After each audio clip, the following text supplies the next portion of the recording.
Evening, people. The transfer window has just closed a couple of hours ago, and now we can judge. We can judge this. We can judge the transfer window. This is the only show that's going on where you guys will have your say. We'll have some guests pop along, and maybe even you. I'm going to post the link right now. I'm going to post the link to the stream, right? Jump on board, have your say, because now the window is closed. Is it enough? Right? Is it enough? Should we have done more? Is it lacking? Was it just enough?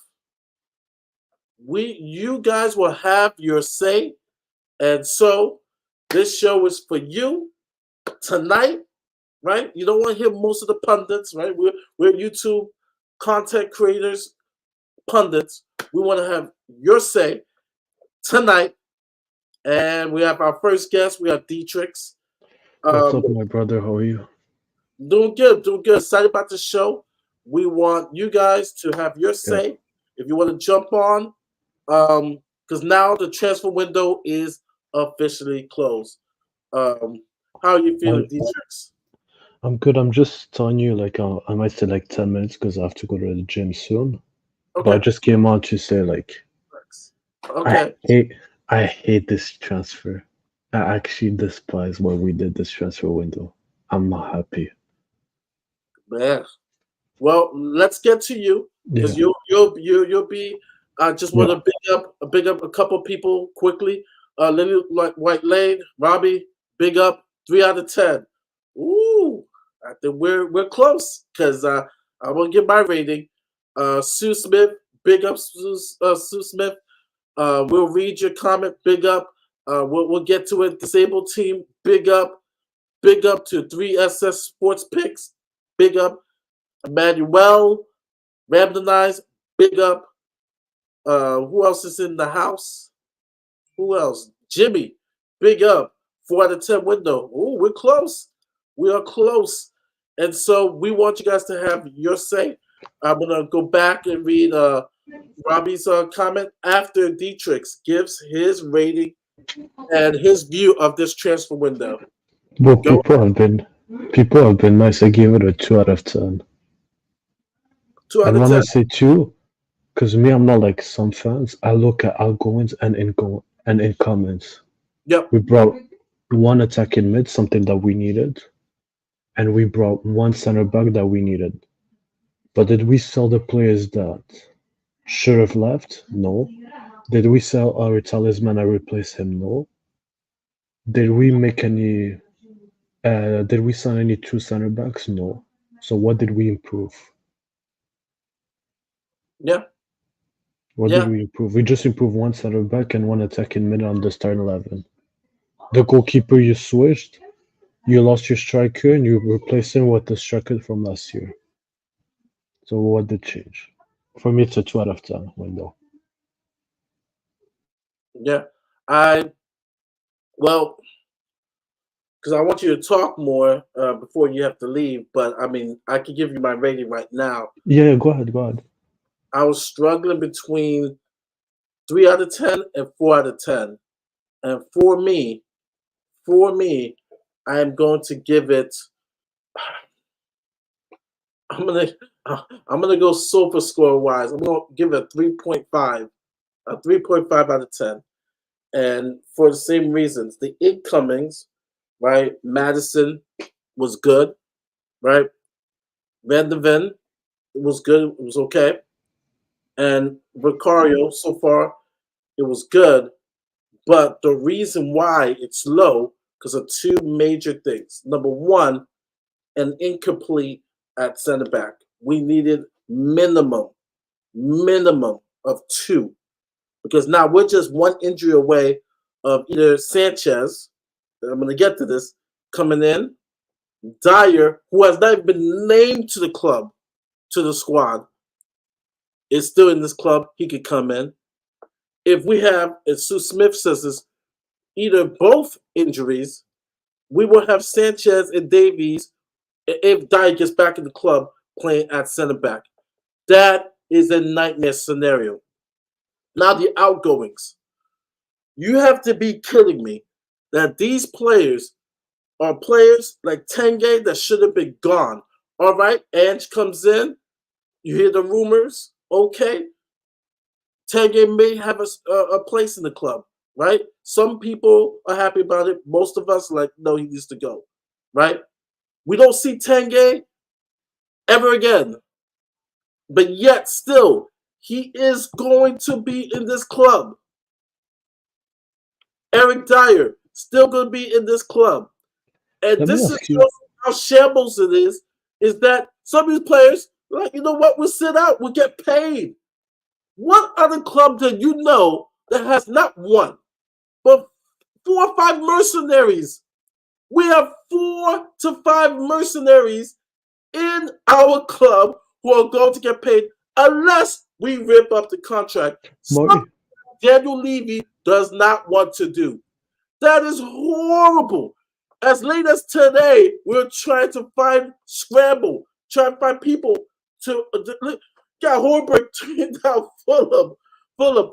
And even if we went to Fulham, we were not going to get Gallagher. We were not going to pay to get Gallagher. I believe it in my heart of hearts. We were not going to get Gallagher. but let me ask you this. Usually in other sports, you watch like basketball and like American football. When you don't want to play and you want to rip up his contract, usually there's a mutual termination.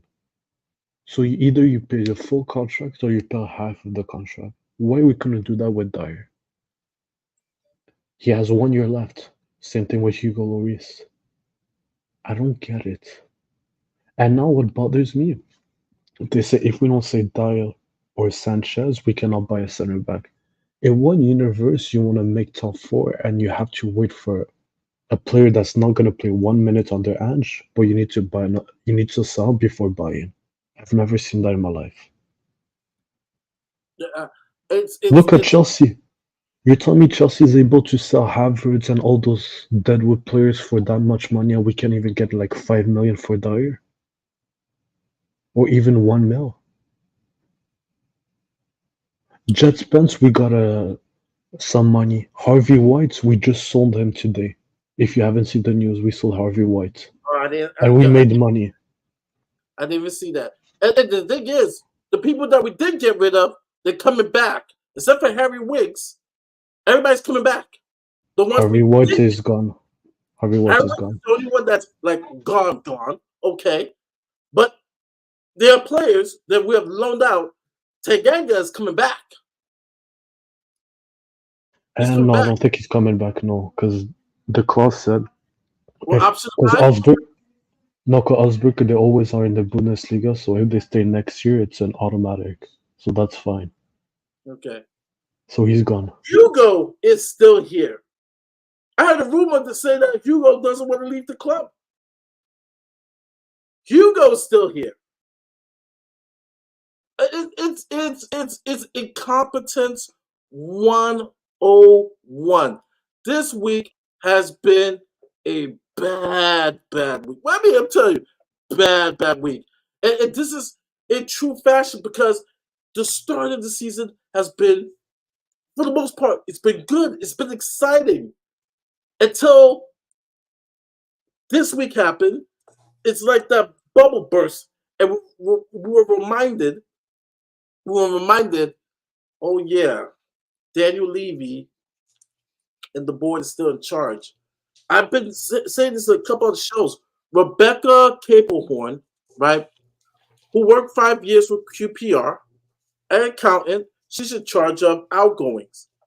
There was a report by Matt Law. She has the same philosophy as Daniel Levy, is not want to take a hit or a loss on an outgoing player.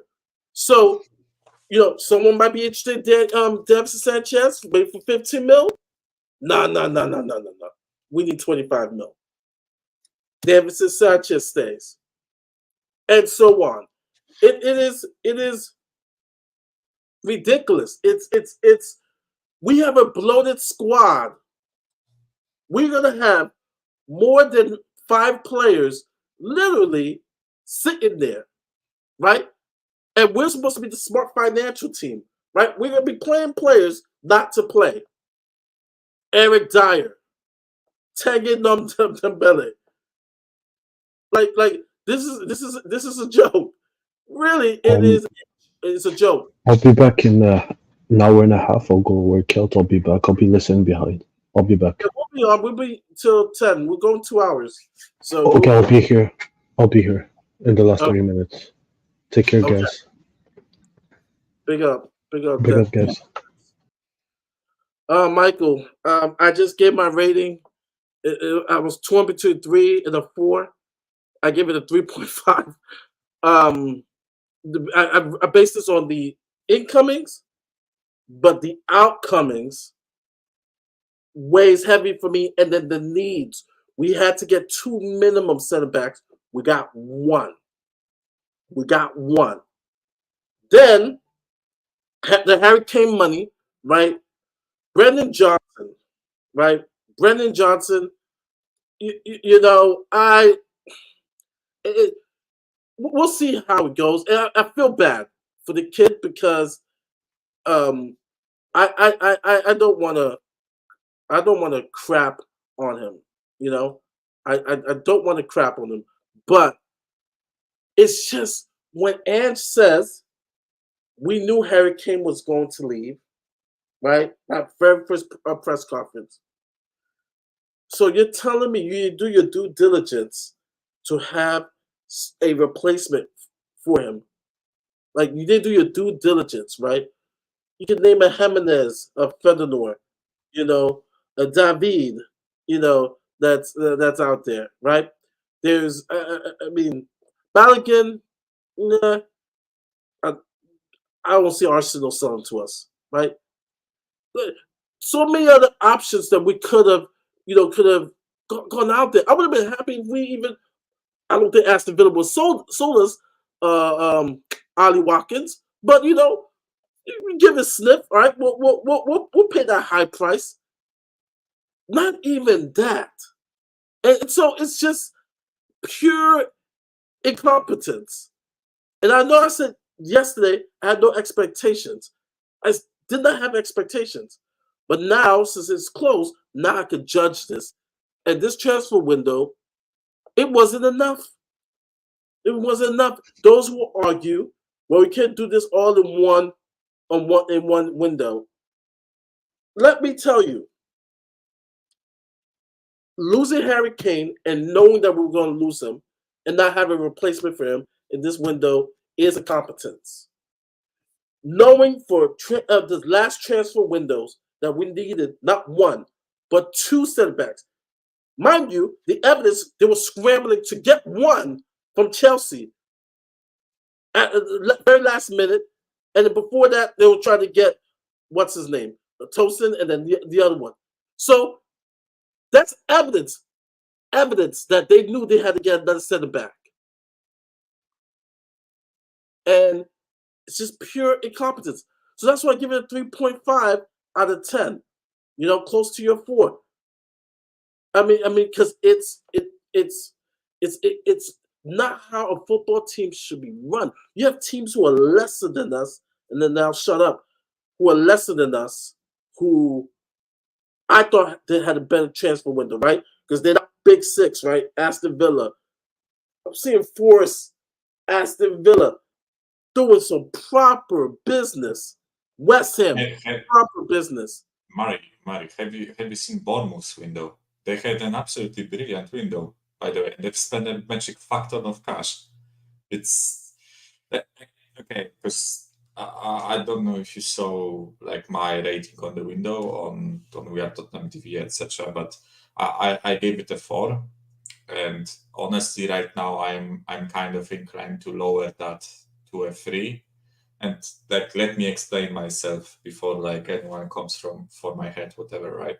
Because like I basically do the same thing as you do, which is like to average out the incomings and outgoings. Let's get the easier one out of the way, outgoings. I'm like hard pressed to give it a 1. Even I'm just going to give it a 1 because that's like the lower. Like we got some bodies out at least, right? I would gladly give it a 0, but at least we got rid of wings, and when some of those guys won't be polluting our wage structure, etc. Right?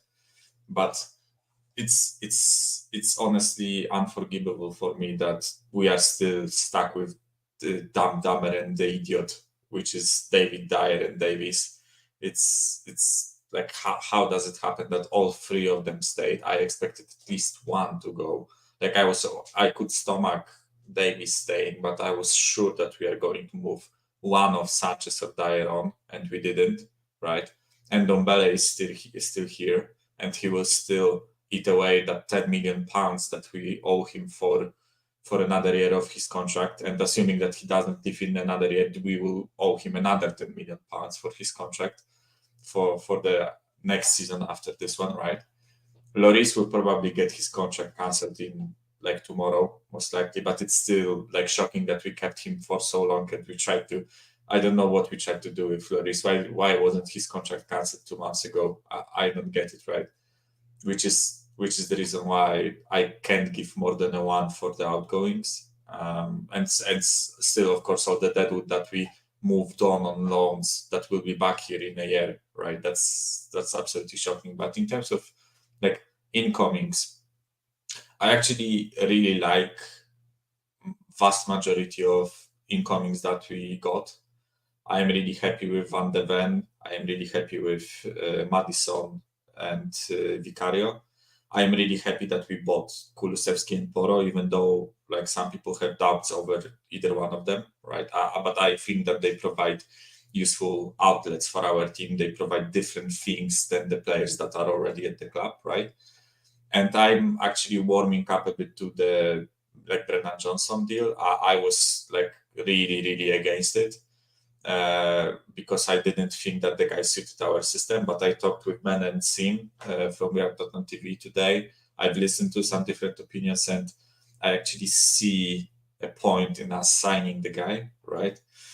But as you said, it's shocking that we haven't got a second center back, right? I was against Lloyd Kelly because I just think that he's like a really average footballer.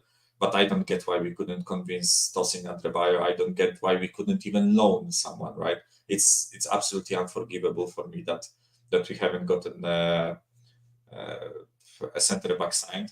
And I honestly fear a bit that with Brendan Johnson coming in, Solomon will be sidelined to a third-choice centre back on either wing, which is also not good either for his career nor for our like registration issues, etc., right?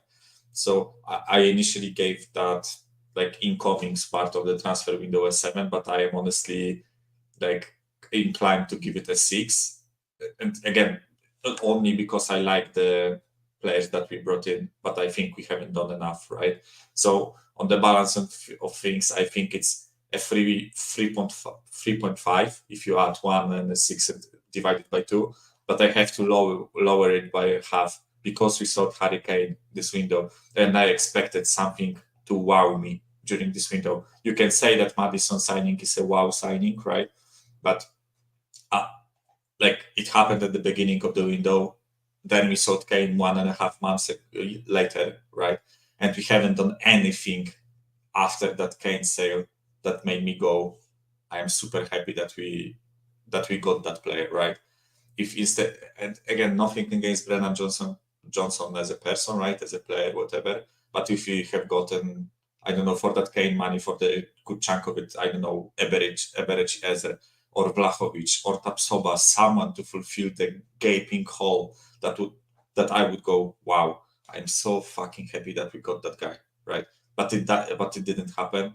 So I kind of want to lower that window, that rating by half or even a 1, right? So for me, it's a 3.5 just because I feel generous today, right? But you might ask me tomorrow and I will give it a 2. It's honestly, I am so disappointed with this window. I don't think we addressed the squad how we should have been. I am happy with the incomes, like majority of the incomings, but I don't think it's nowhere near enough. And also, we have to keep in mind that we sold our best ever player in the Premier League, pretty much, right? Yes. It's hard for me to give it more. By the way, who is popping in and out all the time? C Cube. Try to figure out if she's okay because she's popping in and out. C Cube. Are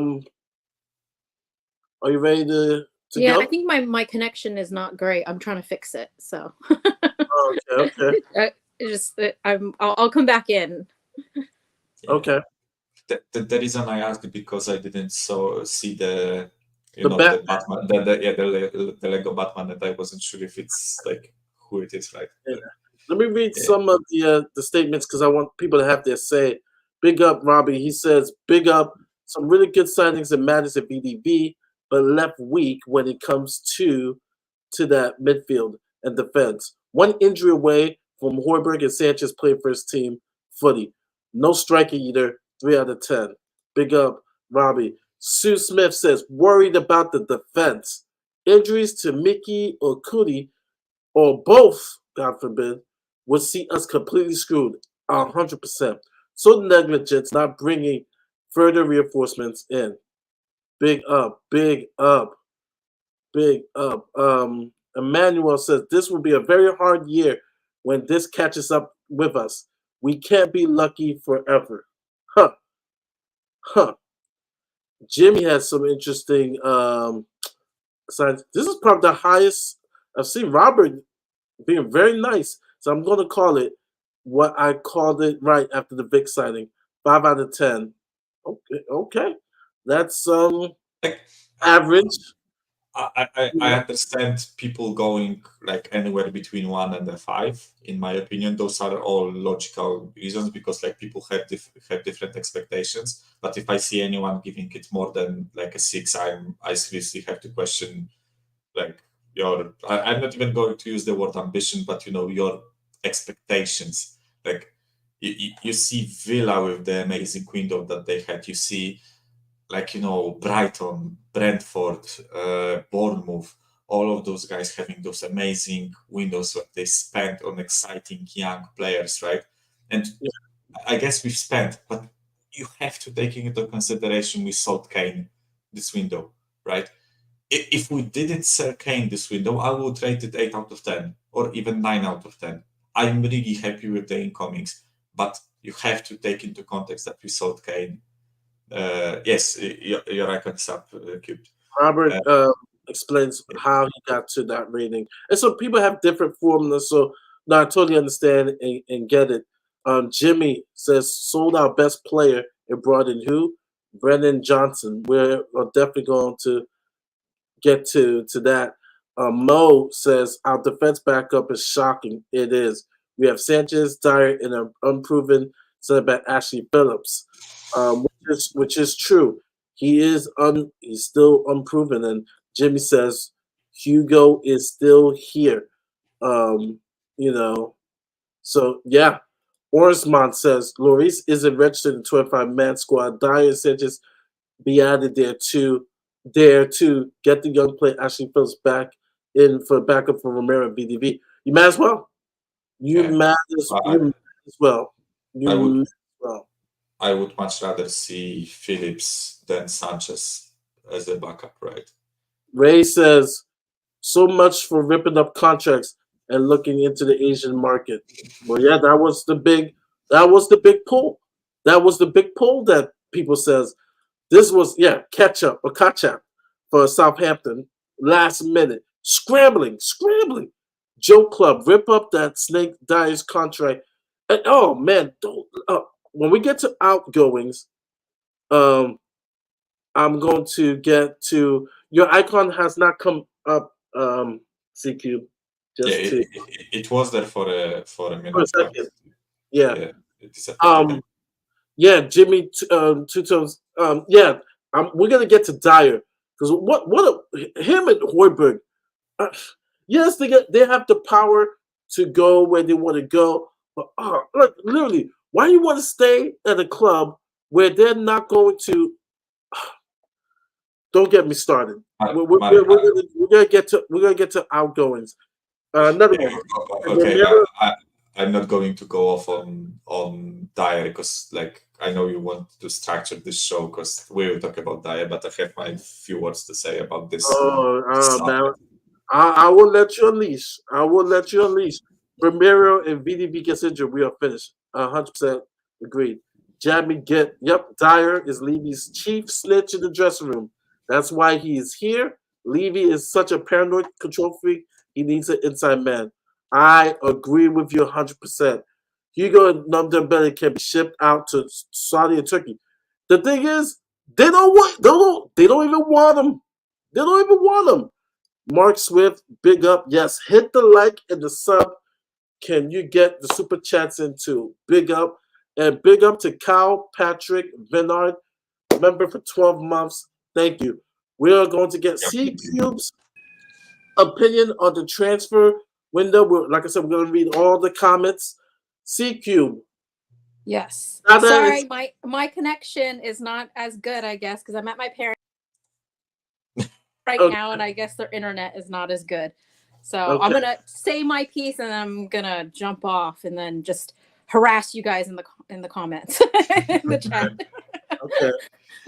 I was gonna say that I decided I'm not giving transfer window like ratings anymore, because I was doing that before and it just ends up changing, anyways, like throughout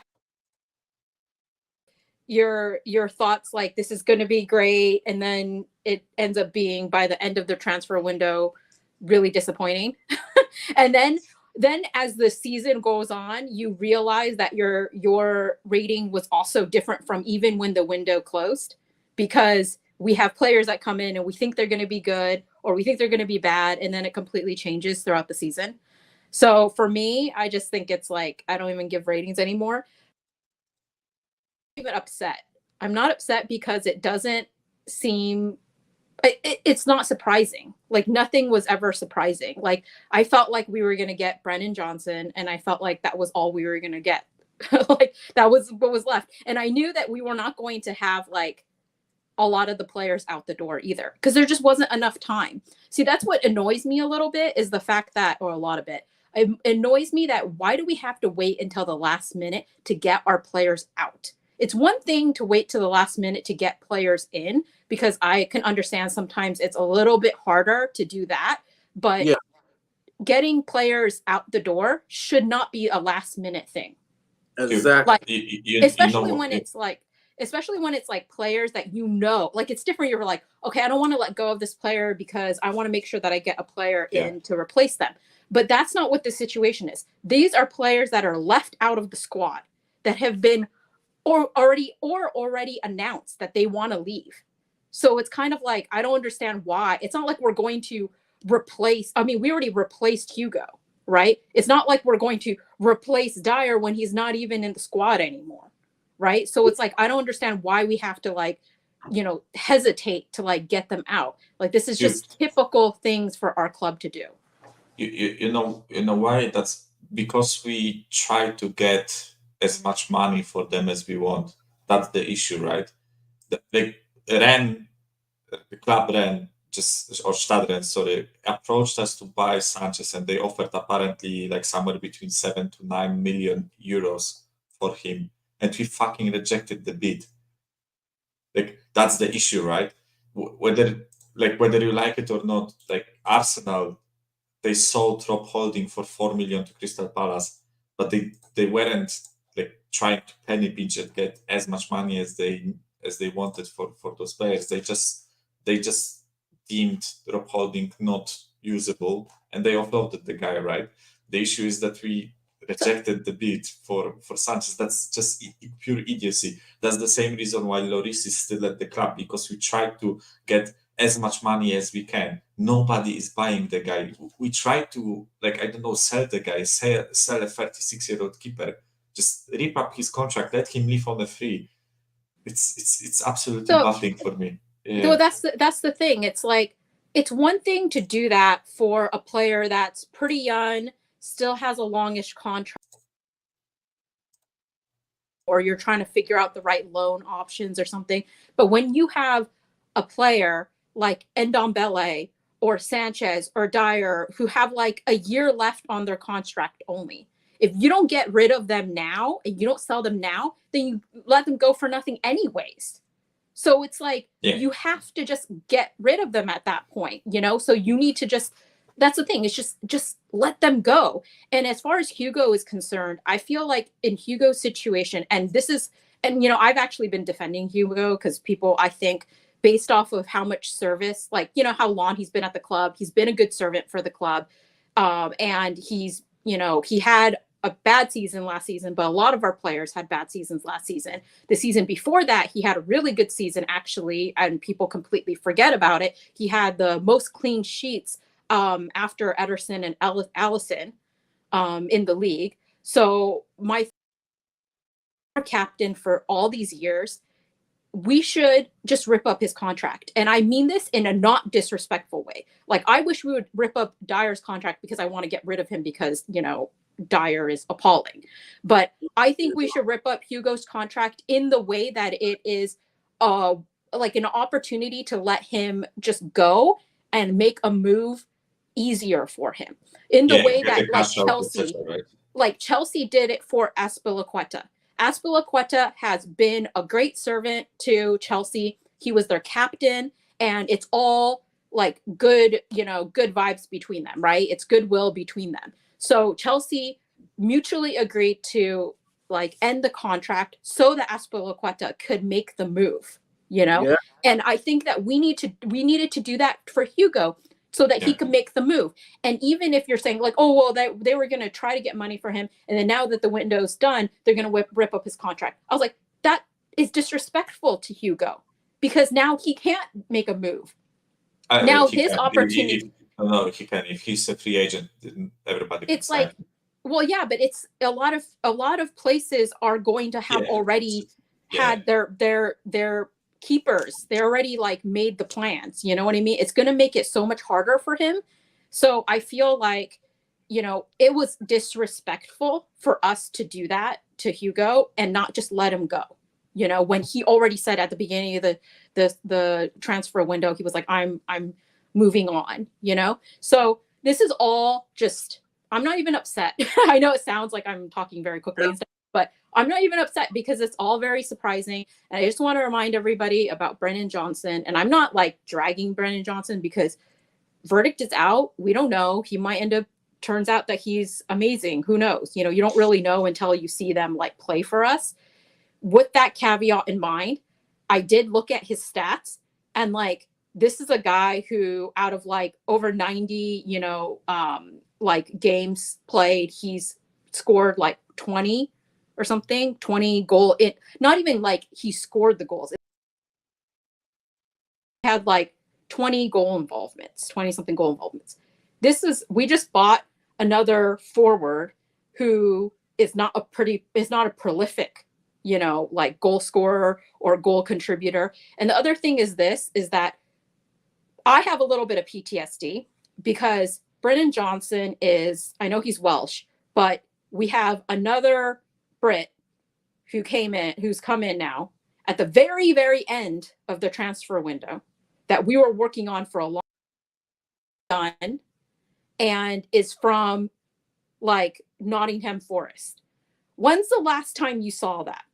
It feels a little deja vu because last you know, summer we had a Forest player, you know, come in and he was British, although he was English, you know, he was very young. He came in, everybody was gassing him up, and then it was very last minute. We were working on the deal for a while, and he has 2 or 3 games for us ever, and now he's back on loan again.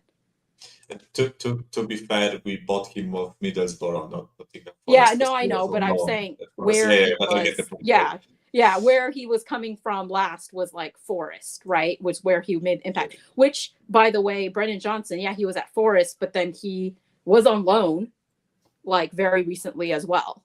To I forget which club was it? Was it a championship club? I believe so. Lincoln something?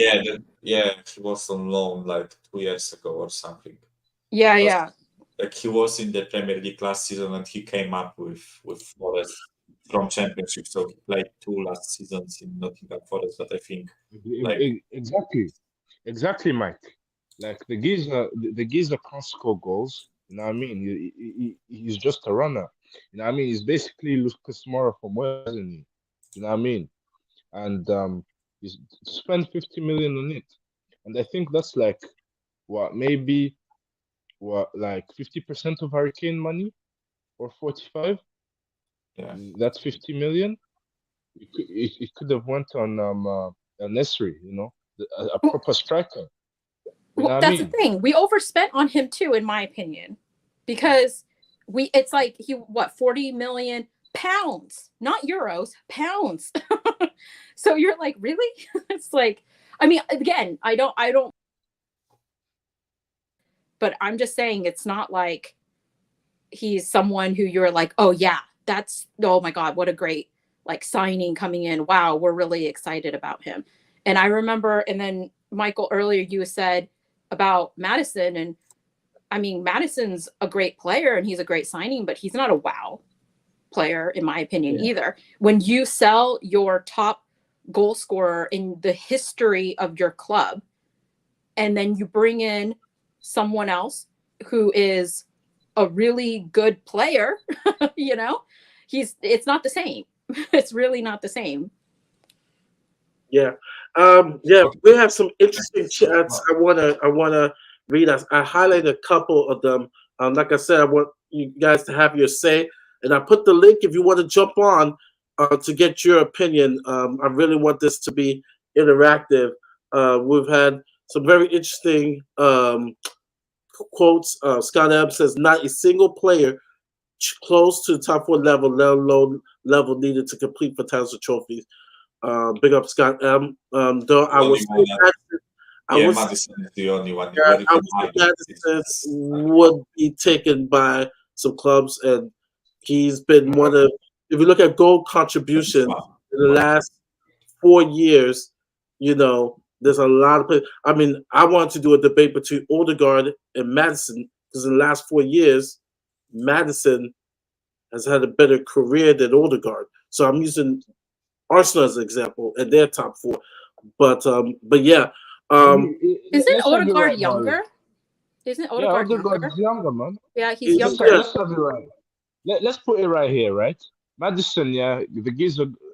I know his quality and all that, and blah blah blah. But geezer got relegated with Leicester, mate. Odegaard scored 15 goals. Madison would never in the Premier League. But that has nothing to do with his team. Well, yes, his team got regulated. Yet he produced. He missed the penalty against Everton, and that game made Leicester relegated, mate. Yeah, but that's not his. It's not his fault. Can you imagine his stats? Can you imagine his production if he had a striker like Harry Kane playing? That's why for those who use that argument about Madison, right? I'm like, well, that is even more of a compliment because if Madison was able to do this with Leicester City, can you imagine on a good team? I mean, the guy. Yeah, that's true, but come on, Murray. Let's have it right, yeah. Last season, his stats weren't too great, but that's because Leicester were crap. Let's have it right, and they feel like, yeah. Listen, let me land this one, yeah. Like Leicester played Everton last season, right? At home, right? And they drew 2-2. And Leicester had the chance to go 3-1 up, and Madison missed that penalty. And guess what? At the end of the season, Leicester got relegated. Okay, no, granted, but I'm looking at the overall picture, right? You have your great midfielders. You have De Bruyne, right? You had Mason Mount, but he's been on the decline, right? Midfielder, right? But Madison is literally top 5 in regards to goal contributions, being a creator in the midfield in the Premier League. Like Barnum, he is there the last 3 or 4 years. Great signing. You have people, even Arsenal supporters, say that's probably the signing of the summer because you can see a different Tottenham from this season to last season. We had no creativity. You had no creativity. Come in And we have He's a got opportunity. huge difference. He has been a huge difference. More than like Rice. People still wait for Rice to wake up with Arsenal. Clearly, on Tottenham, Madison has been a huge, huge impact. I think Jimmy Carragher was saying that that's the signing of the summer because we were so bad at creativity. Madison comes in, you see a big difference. But the problem, Maybe let's talk about the whole like Madison Odegaard thing on the show that you wanted to, because if we go on a tangent about this, then I don't want to get into that. but before I completely want to back what Scott said. I think like Madison is the only one where you can argue, right? But like as you said with the wow signing, with the sale of Kane, right? Let's look at all the other top 6 clubs, right? Man City got Guardiola, Arsenal got Rice, Chelsea got Caicedo, right? Liverpool got Szoboszlai. And Gravenberch, to be fair, I think it's a and United got Mount. Yeah. United is the only one whose transfer window out of top 6 I think is shitter than ours, right? Because they overpaid for overused players, and like Mount I think is average as fuck, right? They did get Arabat, which was a but the Amrabat is not like a wow. I'm talking like about this like big money wow signings, right? That you can argue that they didn't make one, right? Because Højlund is unproven, Mount there is a lot of doubts over him, and who else they buy? Amrabat and Onana, right? So they didn't really have that amazing wow signing. Like imagine if instead of Højlund they bought Vlahovic, that would be their wow signing, right? But Reggie, wow. We are in the same boat. I am excited with the Madison signing, but it wasn't that sign of intent. Listen, we sold our best player, but here is someone that you can be excited for the next few years, right? I kid you not, if we signed, like maybe people think that Eze is overrated, but for me, I rate him so highly that if we signed him for like 70 million, I would be so pumped to watch this guy play every single second for us, right? If we signed Tapsoba, I would be like, yes, this is the center back signing to fix our defense, right? If we signed Vlahovic, I would be, this guy's 22, exciting striker that got absolutely cut by the Juventus manager, right? Allegri. And we can unleash him, right? And I know that he has talent, he has space, he has power, etc., right?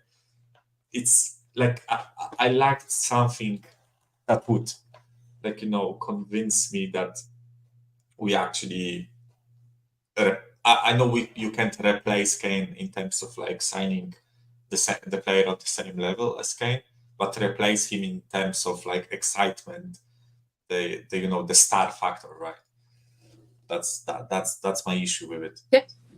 Can I say this about it? I mean, I also want to like combat some of these people that are like, oh my gosh, we actually did get a lot of signings in, and they're like counting all these signings out and everything. I'm like, just to be clear, Udoji, we signed him last summer. Yeah. Okay. Last summer signing. Decky, he's already been playing a season and a half with us. He's not a new signing. We just paid the money right now.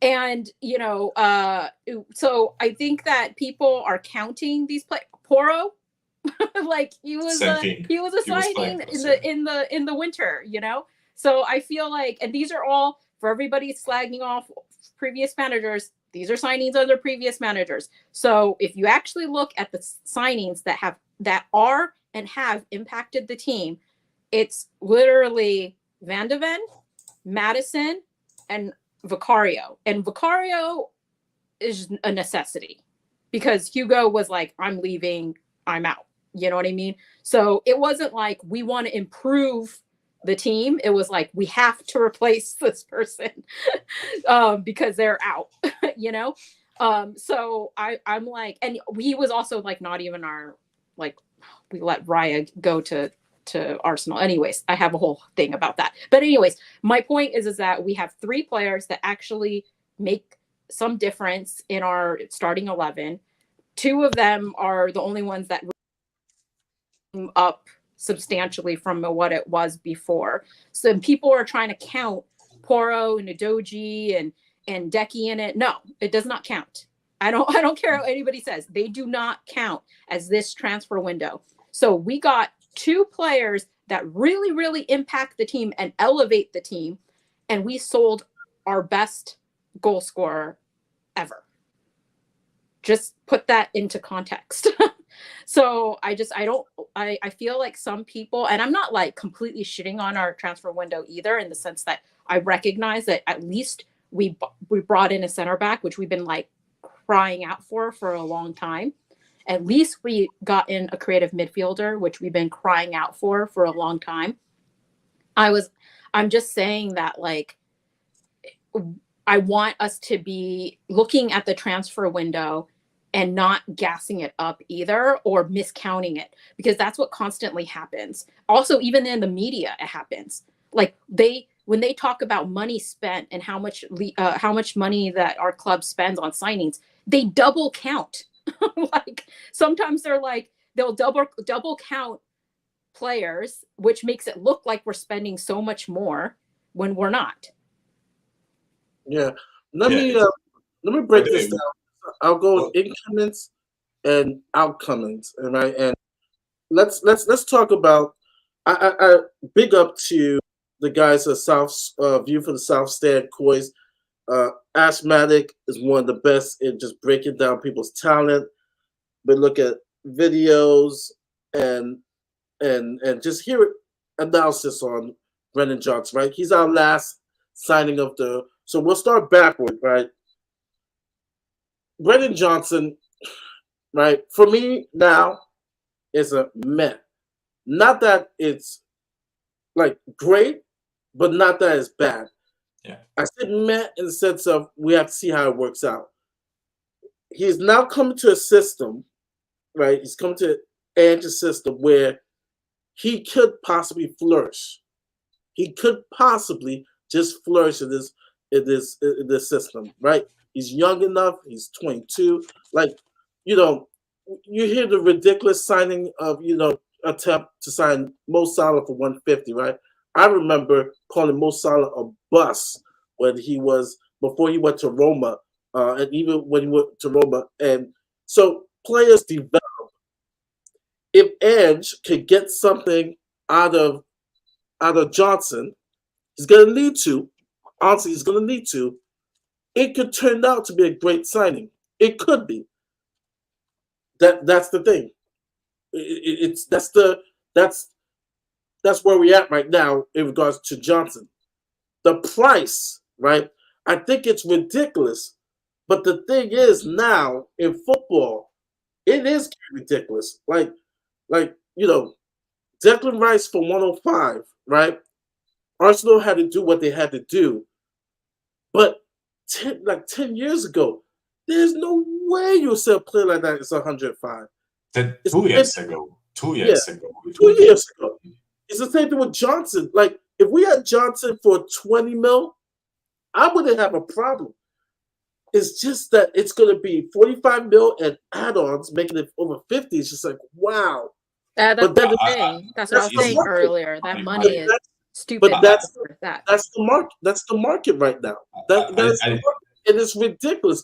And the thing is, why it's that way? It's not in the other leagues. It's the Premier League. And Robert just said it. The Premier League makes so much money. That's why you're seeing this in the Premier League, that even Chelsea signing of that young kid who I actually like. What's his name? Who just signed? Who? Palmer. Palmer. Yeah, I actually rate the guy. He went for a high price of 40. Can you imagine Dele Alli when he was young at that age? What price he would? Oh, he would have been easily 150. But it's the inflation. It's the inflation that's only happening in the Premier League, because the Premier League, by far in the head right now, TV money, popularity, like it leaves the other leagues. So that's why. If I can give my 2 cents on it, right? I think like market is one thing, but I also think that like such a high rise of player valuation wouldn't happen if like Chelsea and Saudi Arabia didn't like enter the market, in my opinion.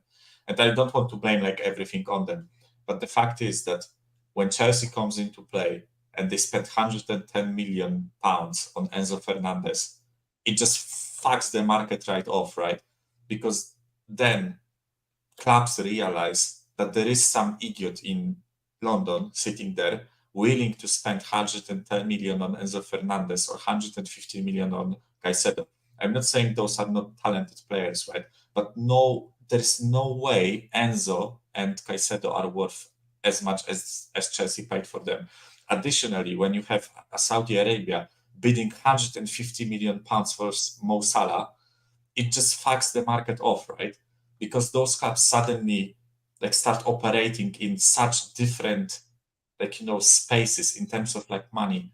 I don't think some of the clubs, some of the selling clubs would ask for as much money if those transfers of Enzo, Caicedo, Mudryk for 90. I don't think those clubs would be asking for as much as they did, right? Maybe the Rice transfer for 100 million would happen because it's like London based and selling homegrown player, whatever, right? But I just think that Saudi Arabia and Chelsea entering the ring with so much money not only made the selling clubs ask for more, but also it demanded the other clubs in the Premier League to spend more money. Like, because like so many other clubs had such gaping holes in their squads that they needed to fill, that they were willing to break the bank to sign those players, right?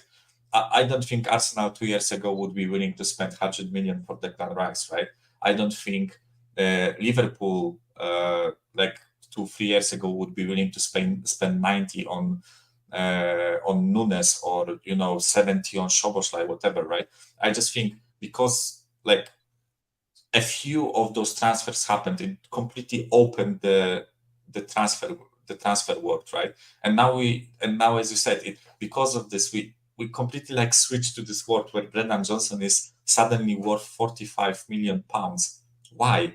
There is no point in this guy being worth 45 million pounds, right? But when you see Mudryk going for 90, then Brendan Johnson is worth 45, right? It's the same stupidity. Like we are talking with Stefan, I think, and he was commenting on us apparently, like on Chelsea wanting 50 million for Gallagher, right?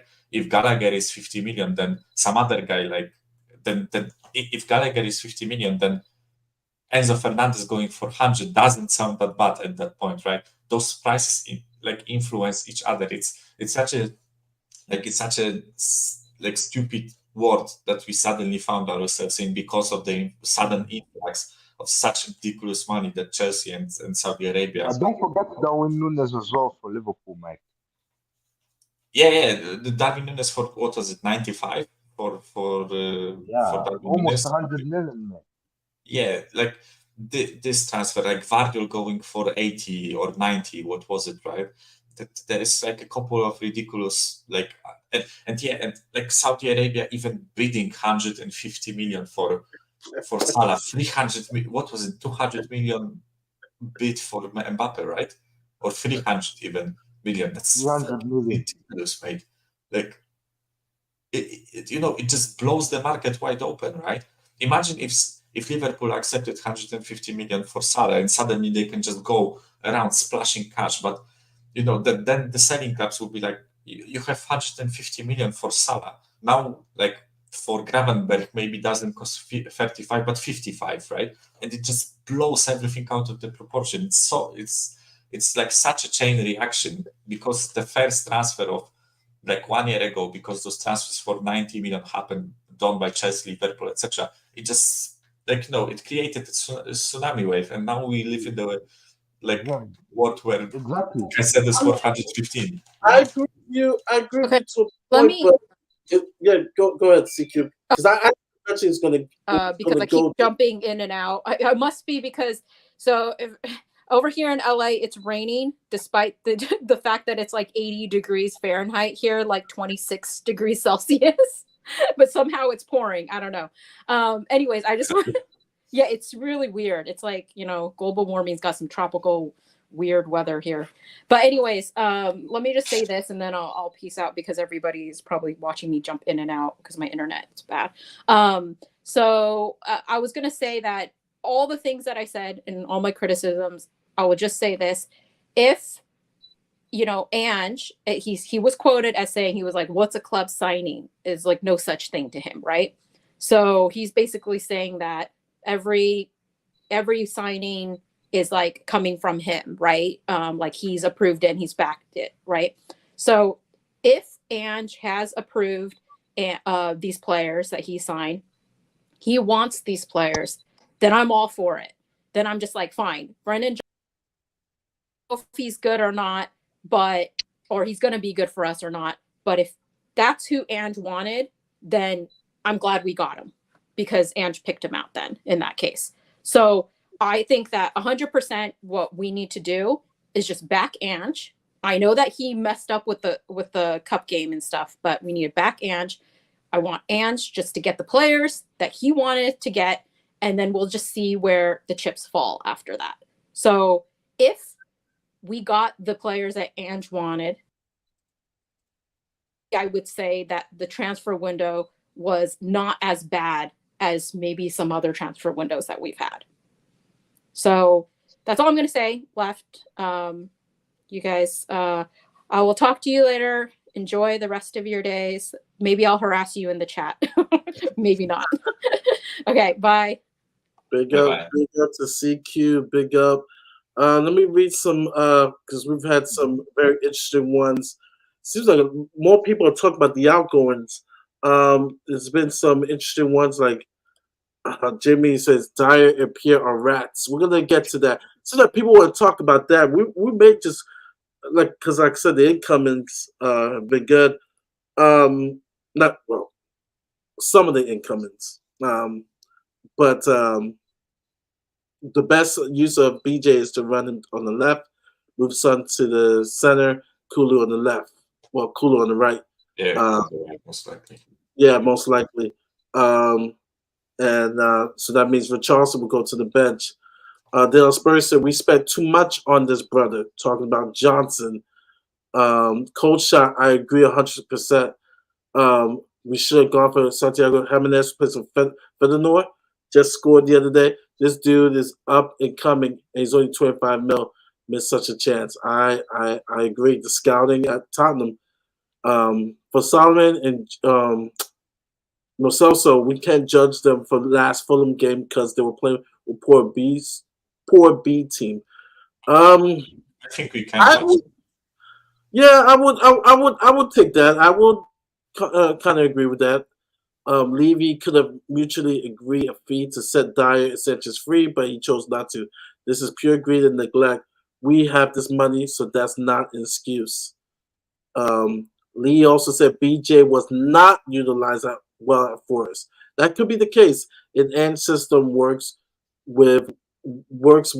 allow him to shine. That's what we're hoping. This is what we are hoping for.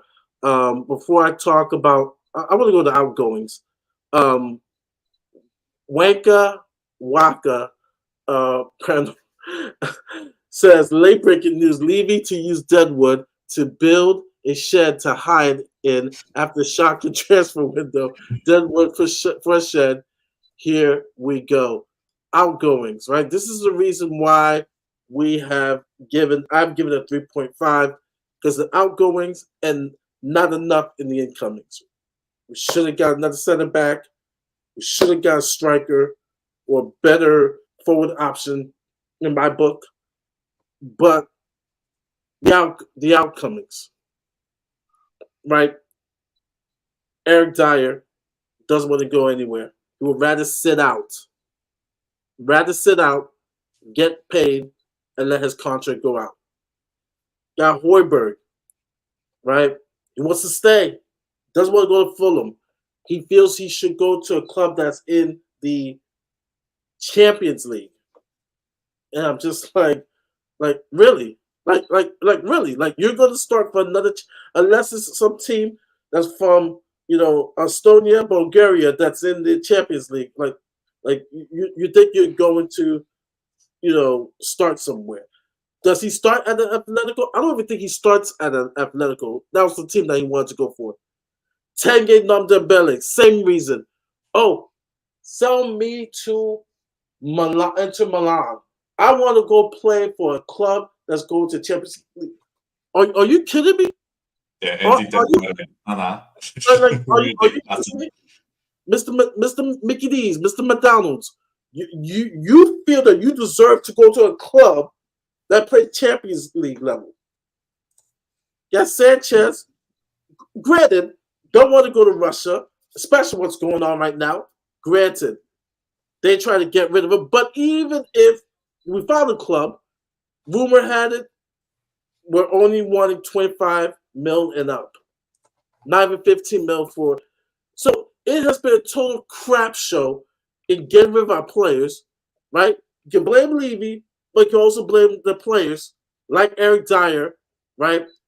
As Jimmy Tuto says, fed up with this Eric Dyer, such a good guy narrative, happy to rot in the reserves and collect his weekly wage for next year. This guy, the club president of the Players Club, right? The Players Committee, this guy needs to go. He has been here for close to 10 years. He's been here when the players have failed the badge. They have failed the club, failed the fans, right? Harry Kane is gone. Okay. But this guy still remains. And I'm telling you, people called out Sergio Aurier, Suzuku, and some other players for being, the cancer in the club. Eric Dyer is the last remnant of that group. Eric Dyer. Eric Dyer is the last remnant of that group. You saw how mad he was when he wasn't named even vice captain. That should be a sign for this club to say, yo, you need to get out on the go or we will tear up your contract. If there's one contract that needs to be teared up, right, between Tanguy and Dyer, I would tear up Eric Dyer's contract because with his words and influence, he can do more damage than Tanguy. Tanguy's just going to eat McDonald's. He's going to eat hamburgers, collect checks, smile, laugh. Yeah. But Eric Dyer is going to be the one who can now cause trouble with this club. And Ange doesn't need that. Doesn't need that at all. I'm going to let you unleash because I know you want to say something about Eric Dyer. Yeah, it's... Where do I start with this guy? Yeah, he first of all, the delusion on this guy to come out and say that he will fight for his place in this team. Like, how unaware are you of your own ability to play football? That you think you can play first team football for us, right? Did you not watch any replay of yourself from the previous season? Like, are you fucking stupid, mate? Like, that's the first thing with the guy, right? The second thing, as soon as he wasn't picked for the captaincy group, and bear in mind, this guy, like 1 or 2 years ago, said that he wants his ashes to be spread under the Tottenham Hotspur pitch, right? Those are his exact words, right?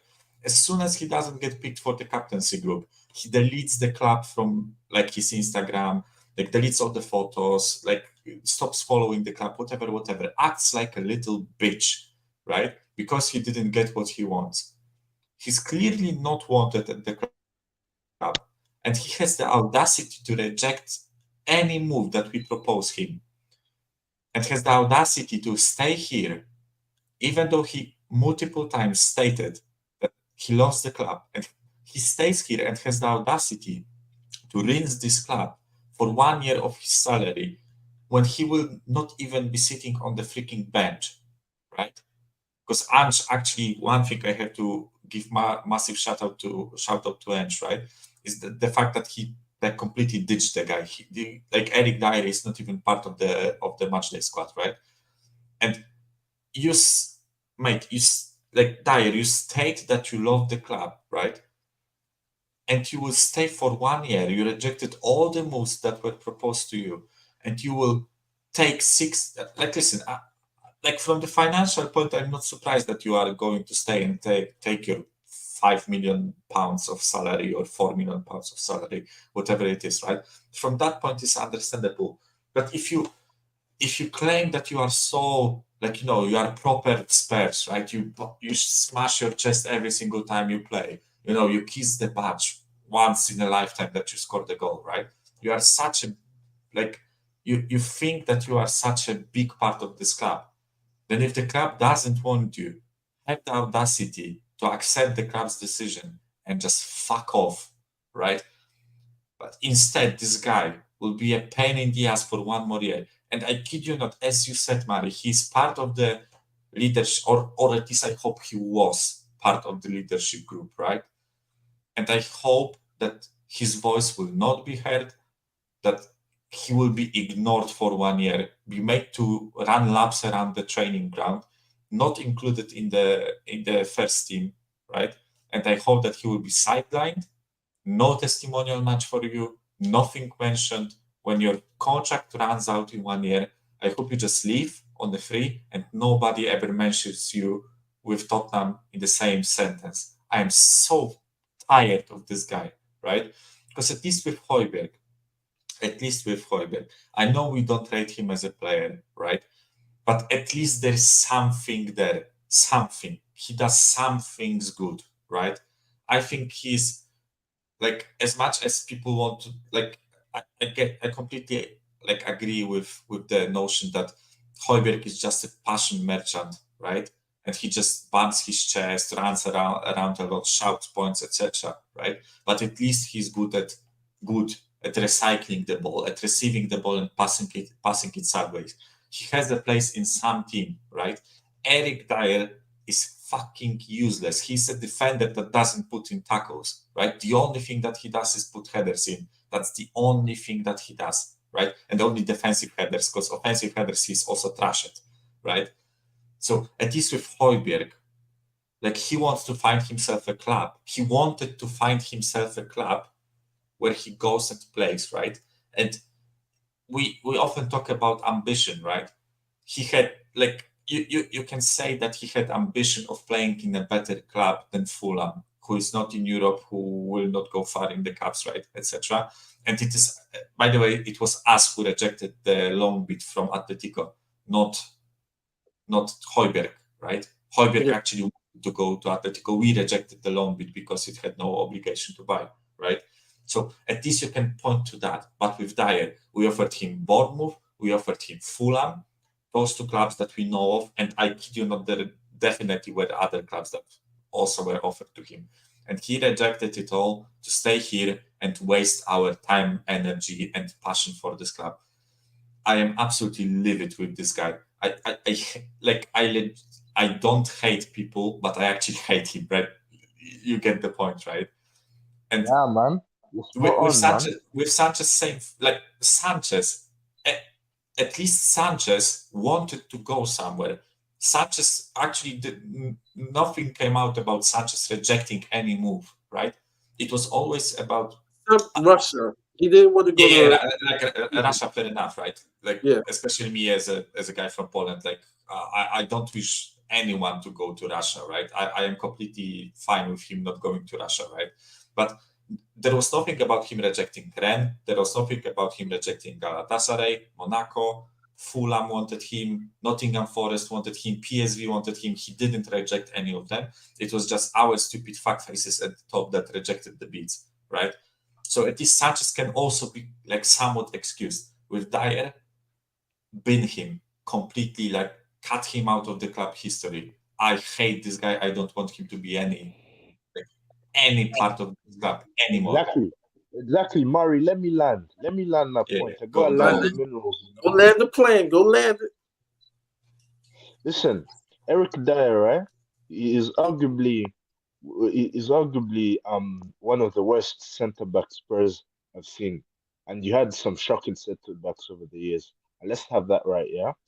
But, like, would you guys have cashed in, yeah, when he was linked to Man United and he was in his pump on the pitch, that Fugazi pump he was in? Would you have sold him, Murray, to United? Yes, of course. I Yeah. don't understand why we didn't. Like, it's so stupid that we didn't take I was 50 asking million for Murray, the bro. day. I was asking Murray. Sorry. Yes, Yes. Sorry, I just Murray. posted it by accident. Yeah, Yes. Murray, would you have sold Eric Dyer to United when he was in his prime? Prime. If we were so Eric Dyer in our prime. No, I said this in a previous stream that our club is horrible. When I mean horrible, in two things: knowing when a player depreciate, right, in value, right, knowing when to get rid of a player. Like right now, we're trying to get rid of Hoiberg before his depreciation goes down even more. And number two, when a player doesn't work out, like Tanguy, right? When Jose was hinting, maybe we should get rid of the player now while he still has high value, right? Right? Poch left, right? Early signs that it wasn't working out, and Jose suggested maybe we want to get rid of this guy, right? But then people forget during COVID, he hung out with Jose Mourinho, right? Daniel Levy's like, no, we're gonna make this work out.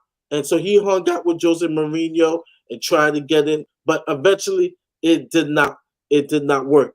So that has been the two things that have harmed us, even in relation to outcomings, right? Not knowing when to sell a player when he depreciates, or not knowing when to sell a player when it doesn't work out. When you know, all right, this is a bad fit, it's not going to work out. And then another thing, I just want to say this. I accidentally put the post because I'm just scrolling, but I accidentally put, guys, please don't talk about other content creators in the chats, please, debating whatsoever. We don't want to. We don't get involved with that drama. So please, just let's stick to football. Let's stick to the transfer market. Let's not talk about debating who, what, whatever, and stuff like that. You know, like I said, everybody's cool with each other. So just please don't bring it up. Come on, man. Come on, bro. Don't be wrong, ends, yeah? And if you talk about other channels again, you're gonna be sent to the woods. Yeah, exactly. I agree. I agree with you.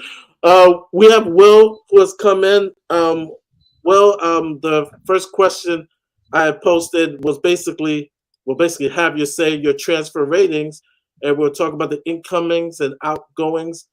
I gave it a 3.5. Um, the three mostly for the incomings of Madison, VDV, Vicario, but the outgoings were the ones that really dragged it down, and also still the lack. Right, I know we signed Phillips, but we needed two ready-made, ready-to-play center backs. After selling Kane and knowing that they're gonna sell Kane, Brennan Johnson, like we should have got a striker, right? Long prepared for that. If we knew, right? And said it, if we knew. And then we talked about Johnson. Johnson may pan out, maybe Forrest wasn't the right team. Time will tell. So basically, it's a meh, because we don't know how it's going to turn out. We hope it turns out well. I always welcome the new signing and hope that they turn out well, but we don't know. We don't know. So, yeah, have your say. Unleash. Well, yeah, I mean, I'm just kind of doing it like in a mathematical way. If we're averaging out each individual, player that we did. So if you got Madison, like Madison on his own is probably an 8 out of 10 signing. Vicario 5 out of 10. VDV 5 out of 10. Solomon 3 out of 10. VV's a 7, bro. He's been your best center back so far, but he doesn't have enough history to be a 7, right? He's not a longevity verified player, right? He's a new young guy with 1 year of experience under his belt. He's playing really good right now, but he could be you know, I mean, Dele Alli played great in the first 2 years of his Premier League career, and look what happened to him, right? So, would you say that Dele Alli was a 7 out of 10 signing for Tottenham Hotspur? I mean, 5 million, bro, Yeah, and you 5 sold them million. for like But 40. still, you got 2 years of greatness, 1 year of goodness, and then the rest of the year, the other 2 years were dross, like real bad dross, right? So that's got to Yeah. average it out to at least a 5 or a 6 for Dele, right? So But go on with the ratings, Will. So it was yeah, who else did we sign? I don't even know, man. Solomon. I got Solomon. Johnson. Solomon's a 3. We got BJ. I'm gonna give him a 5. Who else? Valise and Phillips. I think that's it. Yeah, but they're not playing, so they don't really count. I could care less who we signed for the academy. So the average on that one there. And Kulusevski, if you want to rate those two. They're not this window. I'm not one of those guys. 5.2 for the incomings, and then outgoings. Who we got that needed to leave? We got Dyer still here, so that's a 0. You got Harry Winks went, so that's a 6. It's a good one to get rid of, maybe a 7. As far as getting it out. Ndombele's still here, so 0. Who else we got? Lloris is still here. Kane went. That's a 2. Højbjerg, I'm not really concerned about leaving. Like it's okay if he goes, but he's not one that needs to leave, right? Even Sanchez is still here, so I'm gonna give that a 5, even though he's had 1 or 2 good appearances under. Like as far as who needs to leave, that's it, man. So let's see. The total average on the window then is 4. 4. Yeah, 4 out of 10. I mean, for me, it's a 0, to be honest, because you haven't replaced Kane. And I'm not really worried about replacing Kane, to be honest with you. In fact, Kane leaving may even be a positive. Striker, huh? You should have got a cheap striker. Like should have got Ivan Toney. He's now Dude, we should have gotten cheaper. a lot of people, right? And then if you say the players that we should have gotten that we didn't get, we're still short 1 center back, so that gives it a 0. What about El Nesri? Will we need another The good Moroccan DM. striker. That's a 0, and we need a striker, so that's a 0. So if we do it that way, we add a couple more zeros to the average here, and we get 3.0769230077. Which is a 2, right? 3. Yeah, 3.1. Oh, sorry, 3.0. I had 2.0. Yeah. 3.0769230077 to be exact. So, well, let me ask you a question. So I went on the rant and Mari, sorry, before you continue, thank you for having me. I have to go because it's like past 3 a.m. here, but I really wanted to vent and talk with you. So yeah, sorry for talking out when you came in, Will, but yeah, I'm really tired. So yeah, see you. Thank you for talking, and come on, you Spurs, I guess. Come on, you Spurs. On you Spurs. We were talking about the outgoings and some of the players like Højbjerg turned down Fulham, and rightly so. Still in London, but he felt like he needs to go to a club that is in the Champions League. Same with Tanguy. The outgoings, some of these players who I'm gonna say it's 50-50. Levy overpricing once again. Some players overpricing them too much that they're unsellable. And then also you have some of the players who are also turning down. They don't want a fresh new start. Dyer being one of them. And then also, we're loaning out these players, but they're coming back. So our squad is still bloated. What's your thoughts on the outgoings? I mean, other guys like Jefferson Tanganga or Reguilon going on loan. Yeah, it helps with registration and stuff like that, but it doesn't really help the squad at all, right? Like them guys sticking around isn't a problem, or they're not hurting the team by being around as like the other ones are. But for me, the guys like Lloris turning down opportunities to go play because for some reason he thinks at 90 years old he's going to start or he's going to be the number one at some club. I mean, that's uber delusional. He should immediately not be registered. Eric Dyer turning down multiple different opportunities to go out. That's what I was talking about. He's more of a Judas. He's almost a Judas for sticking around and running his contract out, in my opinion. Even if he's just going away for a loan till his contract's over, he could still live on a free in the summer, right? He could have gone out on loan for the last year of his contract. He could play. I say you don't register him, you don't let him train, you just set him out there, let him get fat and stupid, and then his career's over, right? He won't be able to go anywhere on a free next summer. That's what I would do if I was the boss. Who else needs to not end on belly? Same thing. Wouldn't register him. I wouldn't even register him to the squad.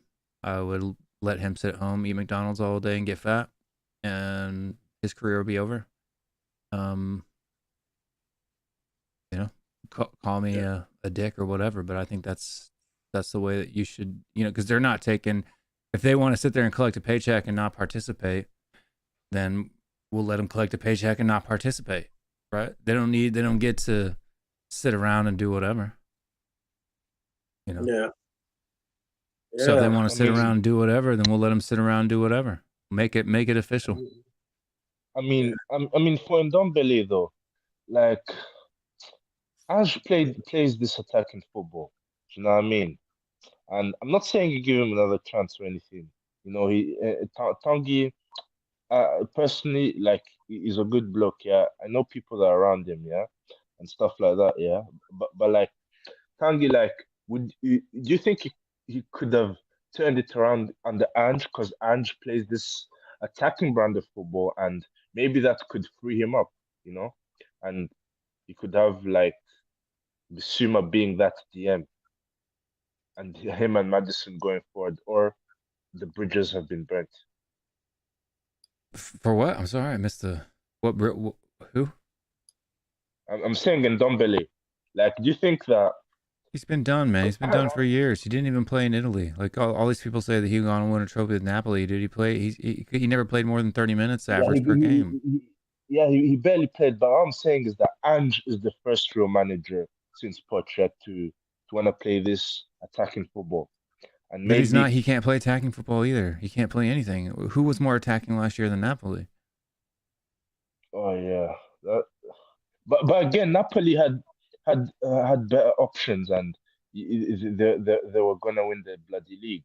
And Spurs, their midfield isn't that great, and Ndombele Our has midfield is the best part of the team right now, right? He's got a long waiting list of guys to get ahead of to get into our midfield. As a number 8, Bissouma can play as a 6 because he's that talented.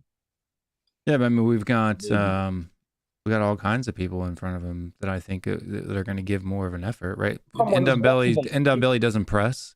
He's a luxury player. He doesn't track back. He doesn't put in tackles. He doesn't do anything.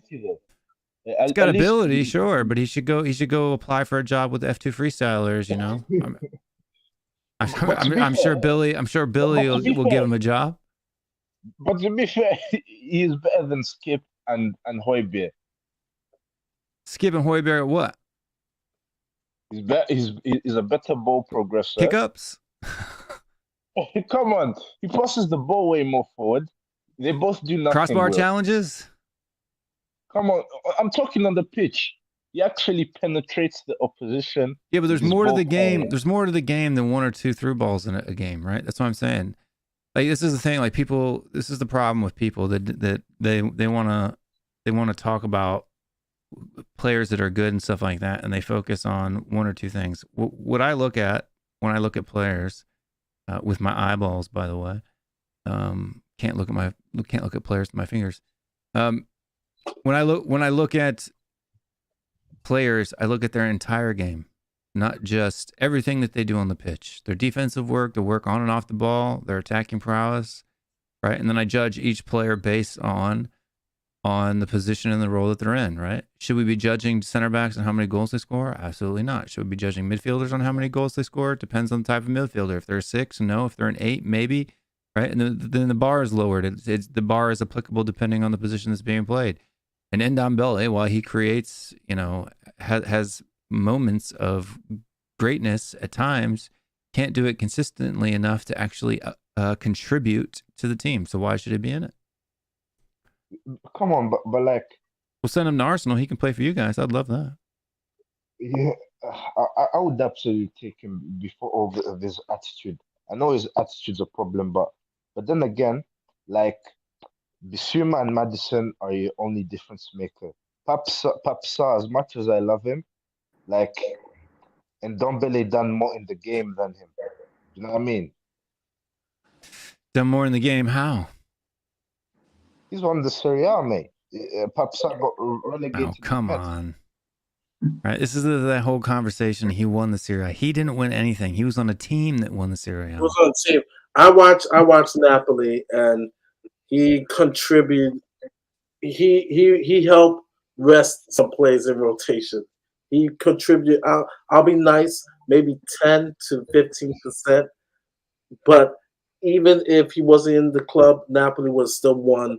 Well, I mean, it's like Park Ji-sung, right? The Korean player, great player. Everybody says, he won 6 trophies. The dude averaged like 15 games a season, right? Out of a 42, 43 game a season period when you're talking about cup competitions domestically. No, he didn't. He was a bit part player in a world-class team. That's it. And at Napoli last year, Ndombele was a bit part player in a good team. But come on, he can't be bad overnight, can he? He was never good in the first place. That's my point. Tanguy Ndombele, right?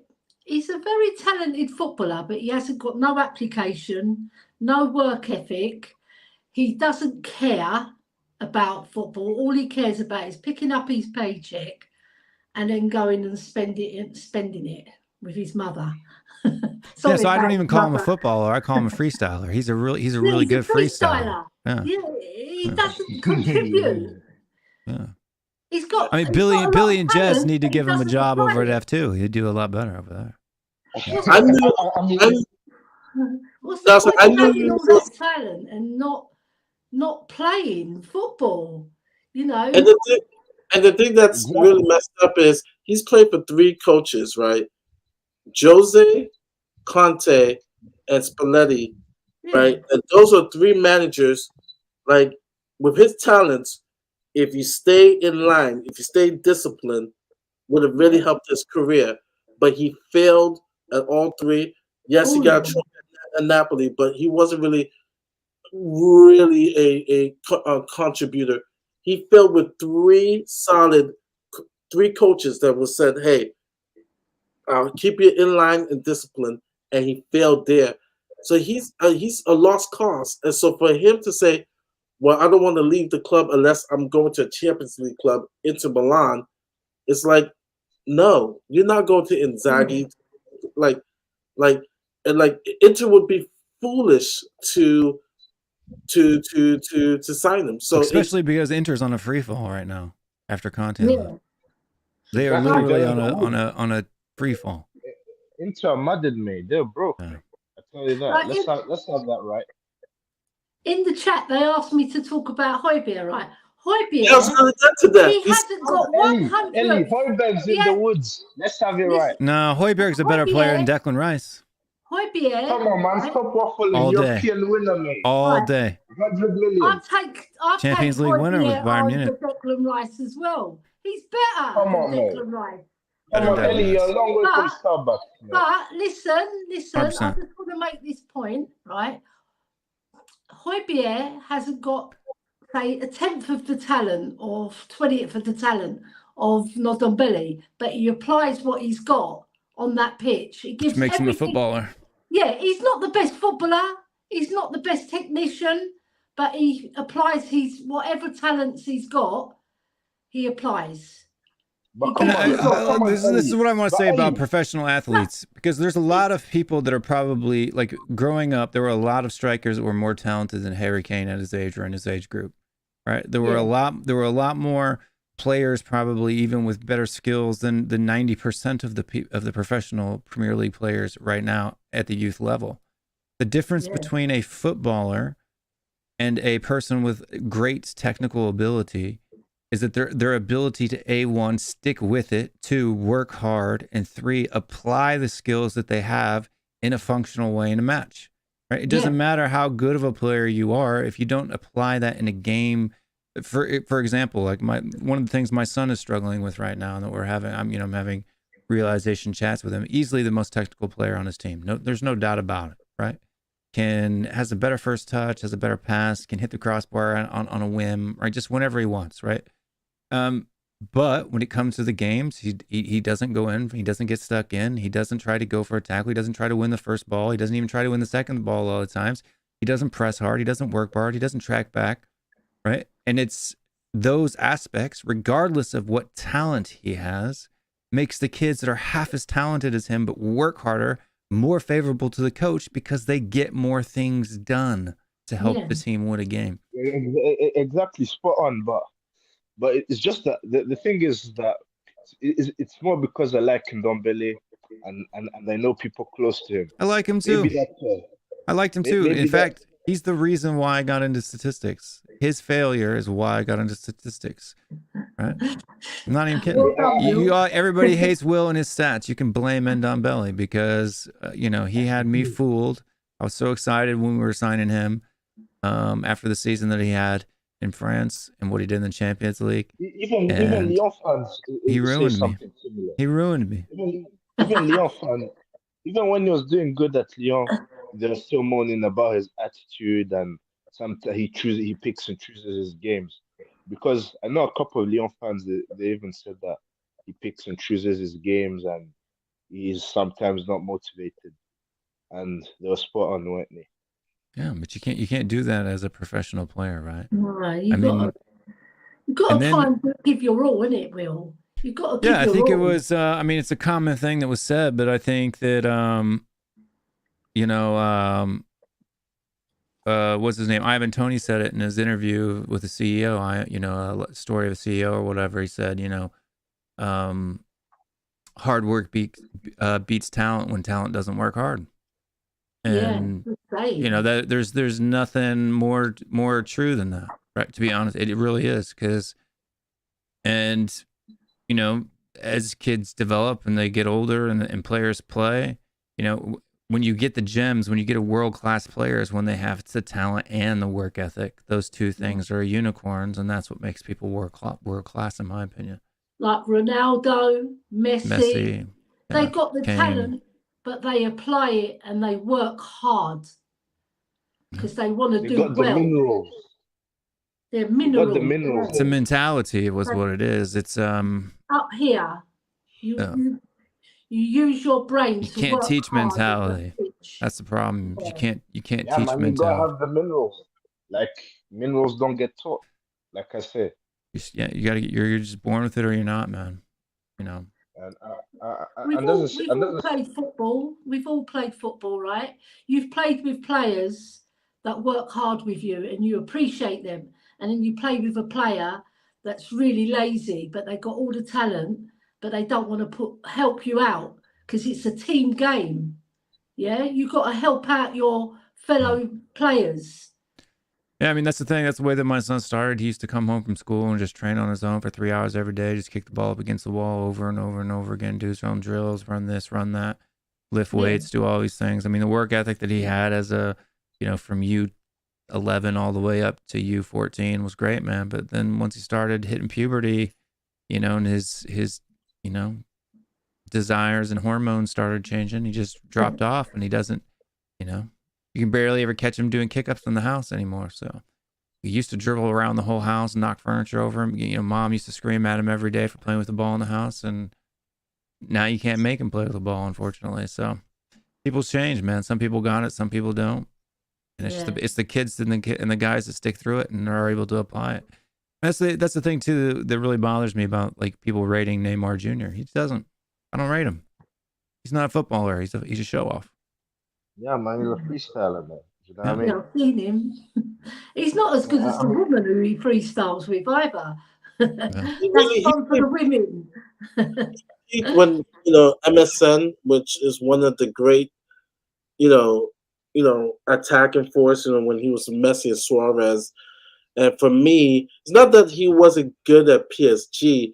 It's just that his peak it went down. It went down once he left, and I understand he wanted to make his own name going to PSG, but it went like the stock market. It went down as soon as he left. Messi, who was just gifted, like I remember the Wasn't passage. just Messi either. You're talking Suarez in his prime as well. The midfield that they had at the time. I mean, Yeah. that team played to his strengths better It than was- anything you could possibly have.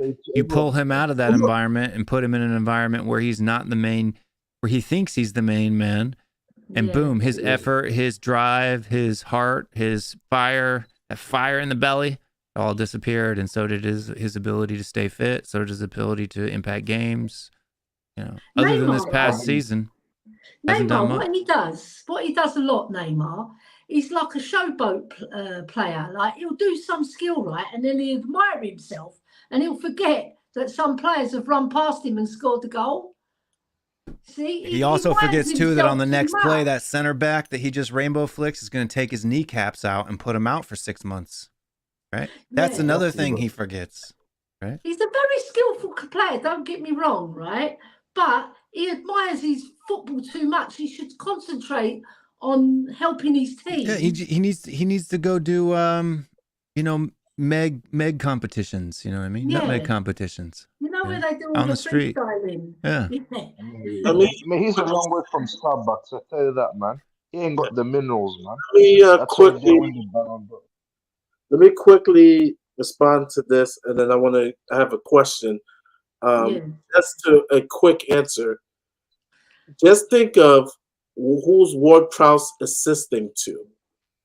Mikel Antonio, right? And just imagine the big chances that Son has tried to hook up with Richarlison. You got baited, man. You got baited. Yeah. Son's big chances he created were the one where Madison was 1-1 with the keeper and kicked it right at the keeper, completely muffed it. The big chance created with Udogie, same thing. Not to mention he done a beautiful ball to Udogie. Yeah, But he shot it straight at the goalie, didn't he? Yeah, and then he's had the most key passes in the last 2 games, and not by a little bit, by a lot. And people say, oh, you gotta look at the context, blah blah. Those keep just because it ended in a shot doesn't mean it was a good opportunity. No, it's got the XGA, so the expected goals from the assists that he could have made is the second highest in the team. People just like to rag on things because they think that they know what they're talking about, but unfortunately they don't, and the numbers don't support it, right? When you look at a player like Skip, for example, in the last game, and you could say he plays bad. Why is it that his statistics match that? Because he actually played bad, right? You can't accomplish things on the pitch, good things on the pitch, positive things on the pitch, and then be told you're playing bad when the numbers, that's like saying, if a guy has as a Richarlison as a striker and has 2 good players missing one-on-ones with a keeper that he would have put away himself 9 out of 10 times, you can't say that just because they didn't convert that assist that he hasn't been a creative or been an important player in the team right now. Everything went through Son in the last 2 games in the league.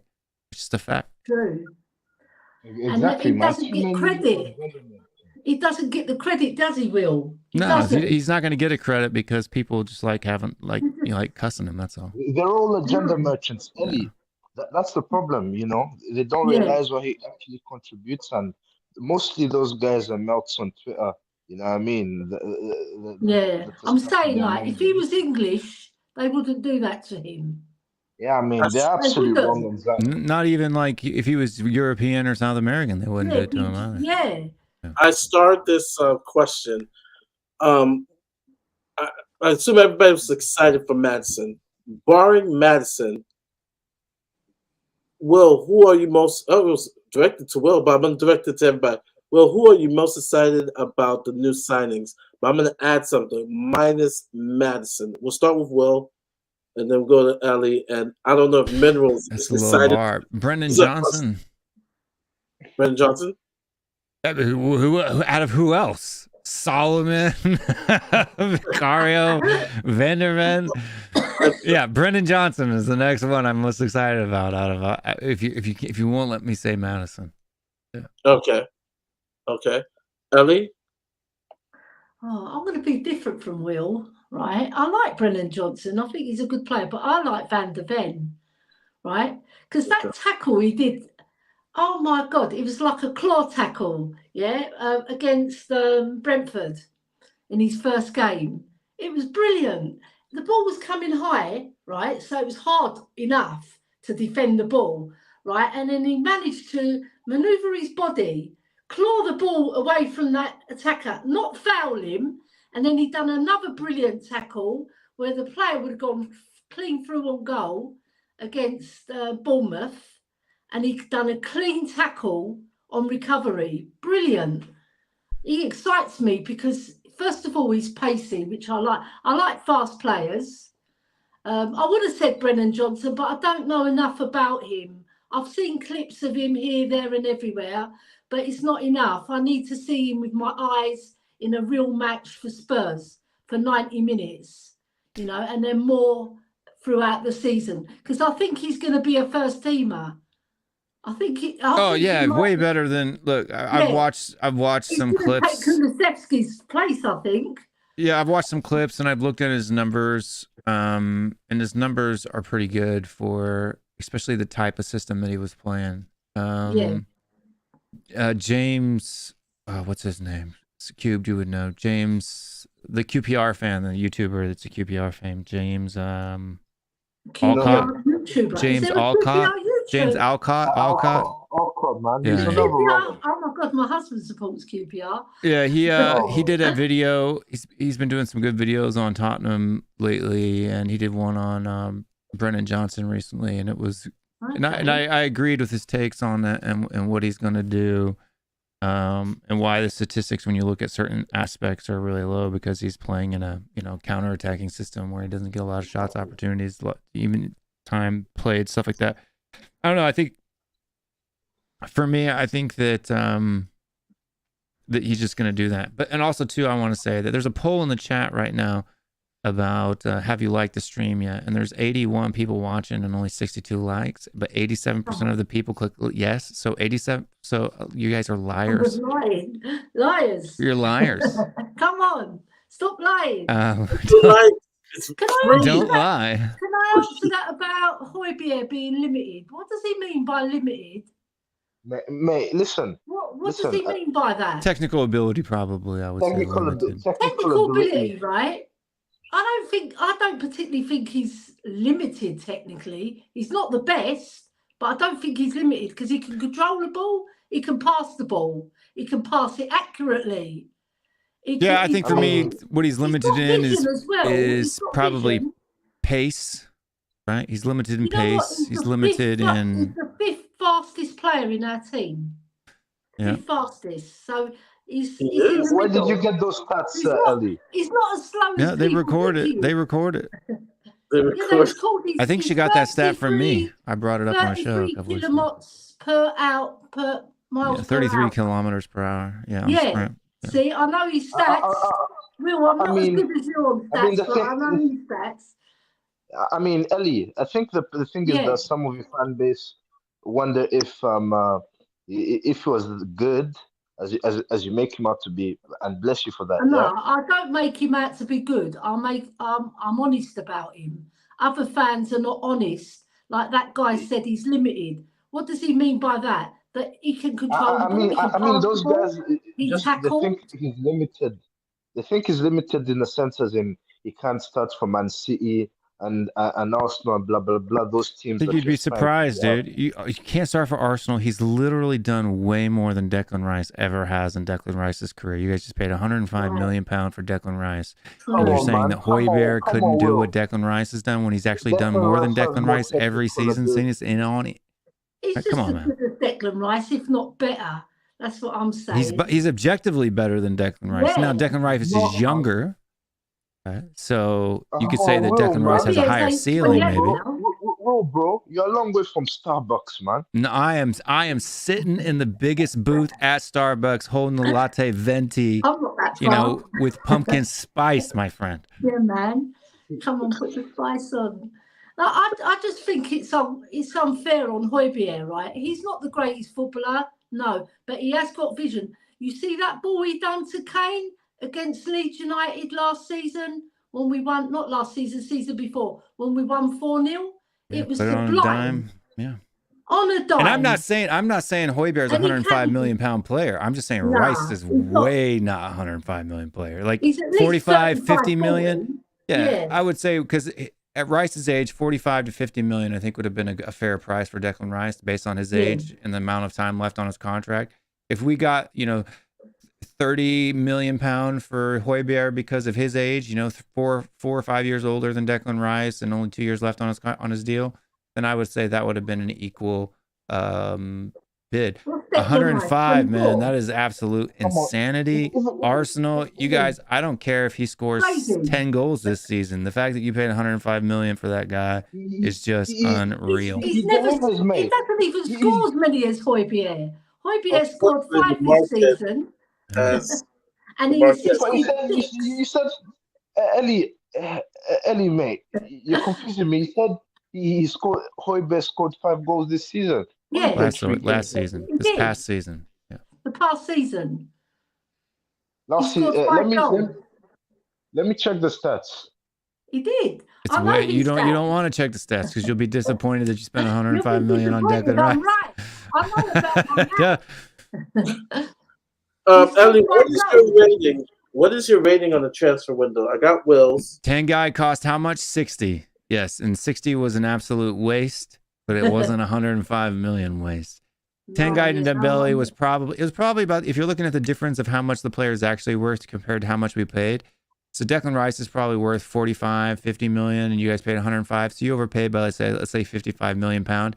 I think 10 guy and Dembele at the time was probably worth more than 15 million. So you guys still, we overpaid, but we didn't overpay as much as you guys did. Bro, Will, Declan Rice is future England captain. He's a minerals general. Future England captain. You're on cloud 9, my friend. Future England captain. Right. Declan Rice. Anything. You must have fell asleep in the parking lot of Starbucks, And Harry Kane breathing in all those auto emissions because right now you think that Declan Rice is the future captain of England. You've lost your mind, my friend. I don't care. What's your point? No, he is not. It's West Ham. And also, he's been one of the best DMs the past few years in the Premier League. So we go get the captain for Basuma was the captain. Richarlison was the captain. Richarlison was the captain at Everton when we bought him. If he was one of the best Yes, he was. why is he playing for West Ham before? No one He's else captain at picked him Everton up. now, but not when we bought him 2 years ago. Oh, Will, you're so shameless, mate. I'm not shameless. Richarlison was never in Ellie, what's your rating? I didn't get Ellie's rating for the Ellie's rating for the transfer window. I'll give it. Well, I gave it 5, so I'm not going to move from there. 5, right in the middle. Not good, not bad, average. Okay. 5. If we let got me a ask- centre back and a striker, it would have gone up to an 8, but we didn't. So there you go. No, true. My favorite side, you guys gonna laugh. Yeah. Other than Madison, and BDV would have been the choice. It's the person that's not playing now, and that is Belize. Oh yeah. Just the very fact that I think, given a chance, that there could be potential with him. I think, I he's think gone into he's gone into the Tottenham Hotspur black hole, man. You go into that academy, you never come out. Yeah, that's what I fear. That's why it almost says, man, he should have went to Pep or some other club that, because actually he was linked to Milan. Phillips the same way, dude. Yeah, he was actually linked. I have the conversation I had with Iggy he can say, "Hey, tell me more about Valise," because he was going to go to Milan, and somehow we kind of hijacked that. We actually hijacked the deal, and so the thing is, like Will says, will he be someone that's sucked in the black hole? Mind you, we barely recruit combo players, right? Most combo What are you players. talking about, man? We've had Argentinian players like we're No, we're almost as much Argentinian as we are Jewish as a club. What are you talking No, about? no, not to a straight from combo, like not like they went like Lo Celso Well, went to Betis and then PSG. Juan Foyth, we had all kinds of people, man. 1/4. Did we get him straight out of I combo? do believe so. Now, one fight you got him from that Argentinian team. Yeah, a lot of it's big more of a teams. rarity. Chelsea recruits well, scouts well from getting combo plays. Man City does well. They're about to hijack the deal for Barco. Barco was going to go to Brighton, but it looks like he might be going to City. Actually, I need to check if that Arsenal actually doesn't. Arsenal doesn't. No, Arsenal they actually scout pretty good. No, it's all out of they sign all the Brazilian players, and it's just but none of them really ever take off. And then you got Martinelli, Gabriel, you got all these, but even Martinelli, like Martinelli's completely overrated, dude. Like he's gonna be found out this year. He's already been found out this year. I don't know what people are talking about. Arsenal players, Arsenal people overrate their squads so much it's not even funny. They talked about Saka like he's a world class, player and all this stuff. When he doesn't even have he's like 80% of what Dele Alli did in his first 2 seasons, and look what happened to Dele Alli, right? I don't remember us as Spurs fans calling Dele Alli world class at the time. I like the way you say that, Dele Alli. Yeah, Dele Alli. Oh man, you never learn, bro. You never learn, do you? Never learn what? When has Saka ever scored 18 goals and 10 assists in one season, my man? Name one time. Never. How many times has he scored 11 more than 11 goals 3 seasons in a row? No. Get out of here with that Saka BS, man. Please. The dude hasn't even came up to Dele Alli levels. And you guys are already talking like he's the reincarnation of, I don't know, whatever great player played on the right wing, Messi or something. Rice is not better than Højbjerg. No way. You can do one. It's silliness, man. And then you guys act like Odegaard is some kind of, the brand new Modric or something like that. Please, man, get out of here with that joint. Goals as a midfielder, bro. Oh, Dele Alli scored 18 as a midfielder, and what? And Oh what? my God. What? Oh man, you got no shame, Will, man. True or false? Dele Alli scored 18 goals as a midfielder in the league. True or false? That's the past, mate. Right. My point is just because he had one good season in a season where you guys completely overperformed does not mean that he's going to be that player consistently season in, season out. That's my point. Will, man, why do you have to be an agenda merchant? Dele Alli did all those things at the exact same age as Saka's doing them now. I don't want to hear any of that stuff. Come on. Guess what? Where's Dele Alli, mate, now? That's right. That's my point. That's the point. Right? You guys are rating Saka like he's unfallible. He's going to continue to do this year after year out. When he's went from 5 goals to then 15 goals and then to what? How many goals he got so far this season, man? To be fair, and talking to 3 other Arsenal fans who I co-host on the show on Thursday, they will say Saka is not world class yet. They need to see one more. More than one? No. He's way more than one season. You have to have 3 to 5 seasons at that level before I consider you even close.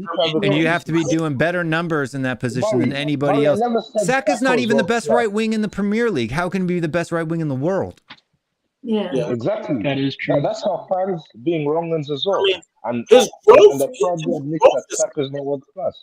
His growth is headed there, but he's not there He's yet. not yet at the top level. That I can definitely agree. Yeah, he's not. And also, right? Also, West Ham, right?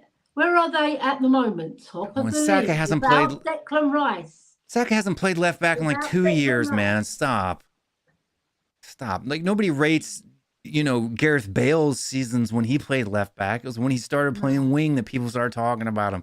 Get out of here with that. He played left back and now plays right wing BS, man. He hasn't played left back in like 2 seasons, man. Yeah, when he skinned Maicon. Taxi for Maicon.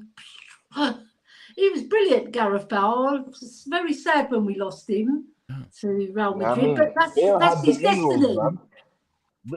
And also, you guys wanted to sign to Cardiff or something, or Birmingham. Remember that? Who? Bale. Apparently, he was about to be sold because Yeah, he when he was crap. real young, before he got moved forward due to an incident. I'm telling you what, man, it's all about chance. Look at Saka. He gets into the team because you guys are struggling. Your players aren't performing. Pepe ain't performing. You guys spent a crap ton of money on Pepe. Without any other choice, Saka gets thrown in there. Him and Smith Rowe, and then they popped off. Right? Gareth Bale was the same way. Harry Kane was the same way. A lot of these players that come in like this, it's rarely the ones that are hyped up at a young age that end up becoming world class. It's the ones that just get a chance out of random necessity, that nobody came out of nowhere to end up being good players. So maybe Saka's got a better shot than Dele Alli, but he's got to put in bigger numbers for me. Yeah, man. Yeah, he's got to, bro. Will, I haven't got ahead of myself. I wasn't saying that Saka's world class, but it's just that I was trying to prove a point by making you stop disrespecting him a bit. I'm not He's not world disrespecting class, him. bro. I'm just telling people where he's at. I'm just being honest. He's a good player. I'd have him at Tottenham 100% tomorrow. Yeah, bro. Yeah, he works in your team. I would take Saka. Yeah, we would take him. Of course we would. But you're saying he's not world class. And like people want to compare him to Son. He hasn't done half of what Son's doing in the league ever.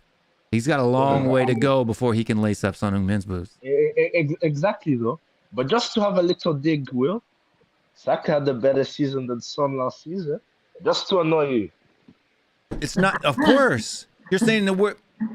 Ooh, that's great. His worst season in a Spurs shirt, and Saka had 4 more goals than him in the league. Congratulations. Yeah, put some Mr. respect Dilla on Spurs Son's is name. in the That's house. what I'm saying. What are your transfer ratings? Come on, let's be cute. What has Son done? How about winning the Golden Boot from open play, not on penalties, which only one person has ever done before him, by the way. There you go. I like Will because he's got all the information to back up what he's saying. All the stats. No, it's not even stats. It's just like observation as well. No, I haven't looked up anything. Yeah, Will's got eyes, Will's got eyes. He's not just got stats. But the eyes tell me when what the people are saying is BS, and then I go look it up to make sure I'm right. That's what I use stats for. Yeah. Villa Spurs, your ratings on the transfer ratings. What did you think about? What did you think about today of the last scramble? We were trying to find Eddie. We were looking for my Lord Kelly. We were looking for Tosin. We were looking for any way how to end this, and we ended up signing Brendan Johnson. But what's your rating for the transfer window? Well, I guess you can kind of go back to, obviously Harry Kane leaving. That's automatically for me like -3 points. So I'm right now kind of at like a 4 to 5. I'm positive with Madison. If he can stay healthy, I think he's going to be kind of the linchpin of this team, especially in the midfield. Vicario, I mean, I think he has room to grow so I mean, that's somewhat potential, but I mean, there's still some moments I see in him where I'm just like, I don't know, man. I think we're still going to be up for conceding a lot of goals this season. Van de Ven, I think he's a solid player. I think he showed his bits in last game he played in. So I think there's potential with him for sure. And then Solomon, I mean, like I said, I don't really think he does much. I think he does a couple of tricks on the byline, but other than that, I don't know. I don't really think he has that much of a impact. So, yeah, man, I'm giving it a 4. I mean, with this Brendan Johnson signing, I mean, I don't care if it's big money. He's not worth that to me. We should have never paid that much for him. If we had that much money, we should have gone out and got somebody else. I don't understand why. I just don't understand why we make these decisions. Like 60 million for Richarlison, turn around, spend another 40 to 50 million on Brendan Johnson. What are we thinking paying these players this much money? I don't get it. Maybe I haven't looked up enough of Brendan Johnson. Maybe I might be a hater, as some Americans call it. I might be hating right now, but nah, man.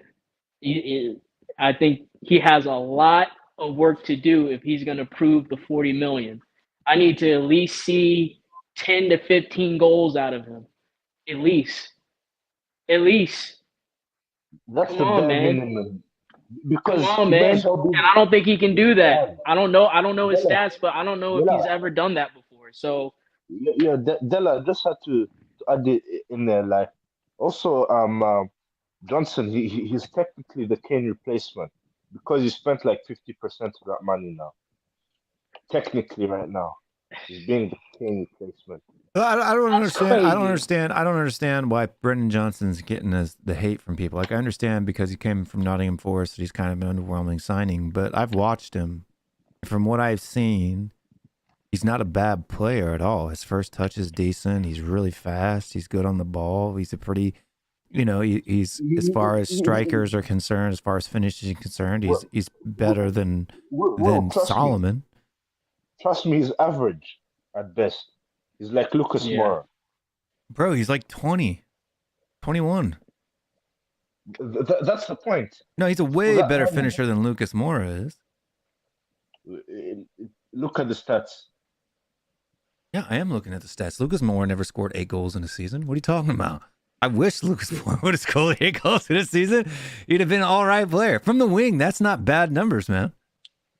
That's poor though. You should have 47 million is what we paid for Johnson.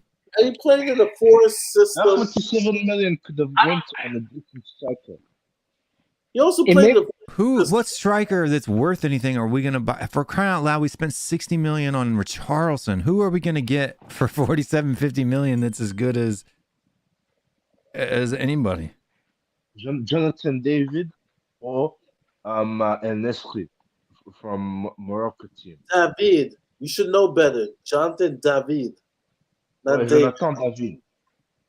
Sorry, David. man. Yeah. I was just messing with you. But to be quite honest, at this point, I'd rather just use the Harry Kane money to just pay off some contracts. Honestly, I think that probably would have been the better investment. you know I don't what? think the outgoings were that great either. A lot of loans still, so these players are still going to come back. Just obviously, just putting up smoke in our face to just like everything is fine now. These players are coming back. They're coming back. I don't No, like no, I Who agree them with does you. know his football club, just not who owns clubs. Why do I not know who owns clubs? I know exactly who owns clubs. Paid them off with this money. But at this Johnson, point. Are you going off on that Chelsea BS again, Moravinker? It's all right. I with get Johnson, but with Johnson, like I said, I thought about it in 24 hours. In that, yes, the money is still, but then again, like I said earlier, the Premier League, it has gone. The inflation has gone up the last 2 years. It's just now players that wouldn't get the contracts that they get now 2 years ago would have not gotten.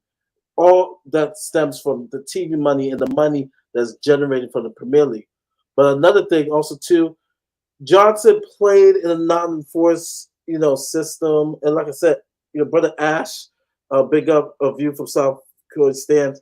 They're real good analysis in regards to Johnson and why he may, pan out in the Ange system. And especially if, someone said it earlier, if it's going to be, all right, Son now in the middle, and then you have Kulu and Johnson playing out in the wings. It may pan out to be even better for the club. Time will tell, but it's yes, the money, but But then again, I mean, right now the inflation. I mean, Cole Palmer, I rate, but 40 mil. But then again, that's how the Premier League is right now. I guess I mean I understand where you're coming from. I just yeah, like you said, it's the money. How much are you willing to pay for potential? You know, what's the cutoff? Yeah, but Me, I I think think that there's there's a a thing. cutoff. There's a thing that people mistakenly look at when they look at goals and assists, right? They always look at the totals, and the totals don't tell you anything, right? They don't tell you how many shots were taken, right? Say Johnson's got 8 goals in the season, and he only took 8 shots. Would you say that he's not a good goal scorer? No, he's a freaking awesome goal scorer, right? You have to look at deeper things, do a deeper dive analysis than simply on the totals of what he's done. And for what I look at primarily is I look to goals per shot on target. And 0.31 is higher than Harry Kane, man. He's a better finisher than Harry Kane. The goals on shot on target. It means he scores 30% of all the goals that he shoots, all the shots that hit the target. I mean, Harry yeah. Kane's goals to shot on target is, let me tell you, Johnson's is 0.31. Harry Kane's is on average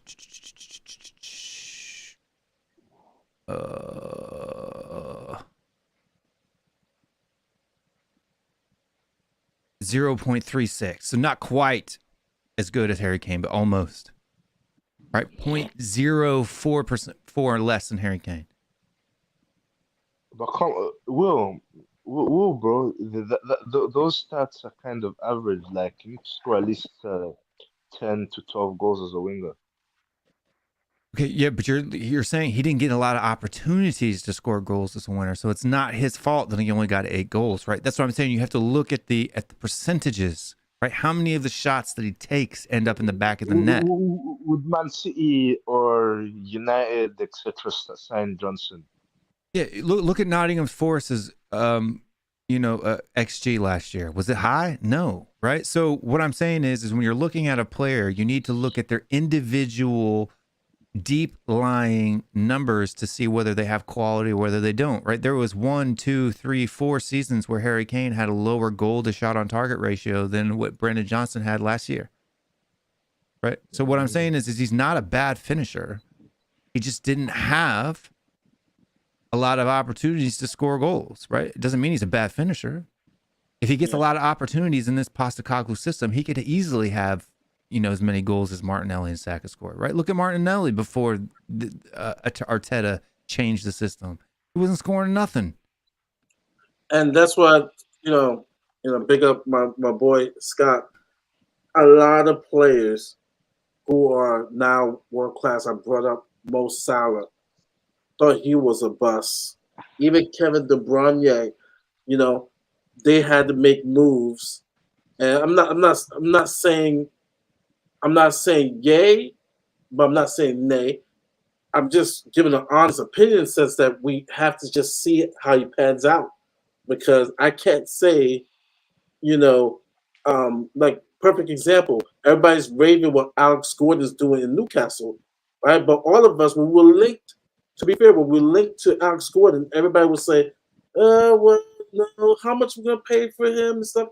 But it seems like he's working for Newcastle. And when they took him out the game against Liverpool, it changed everything for them. So it's just you gotta.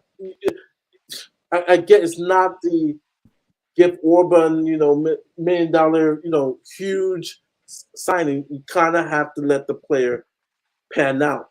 Because I like to criticize players who have a sample size. All right, they're not cutting it. They're not working. It's not going to work.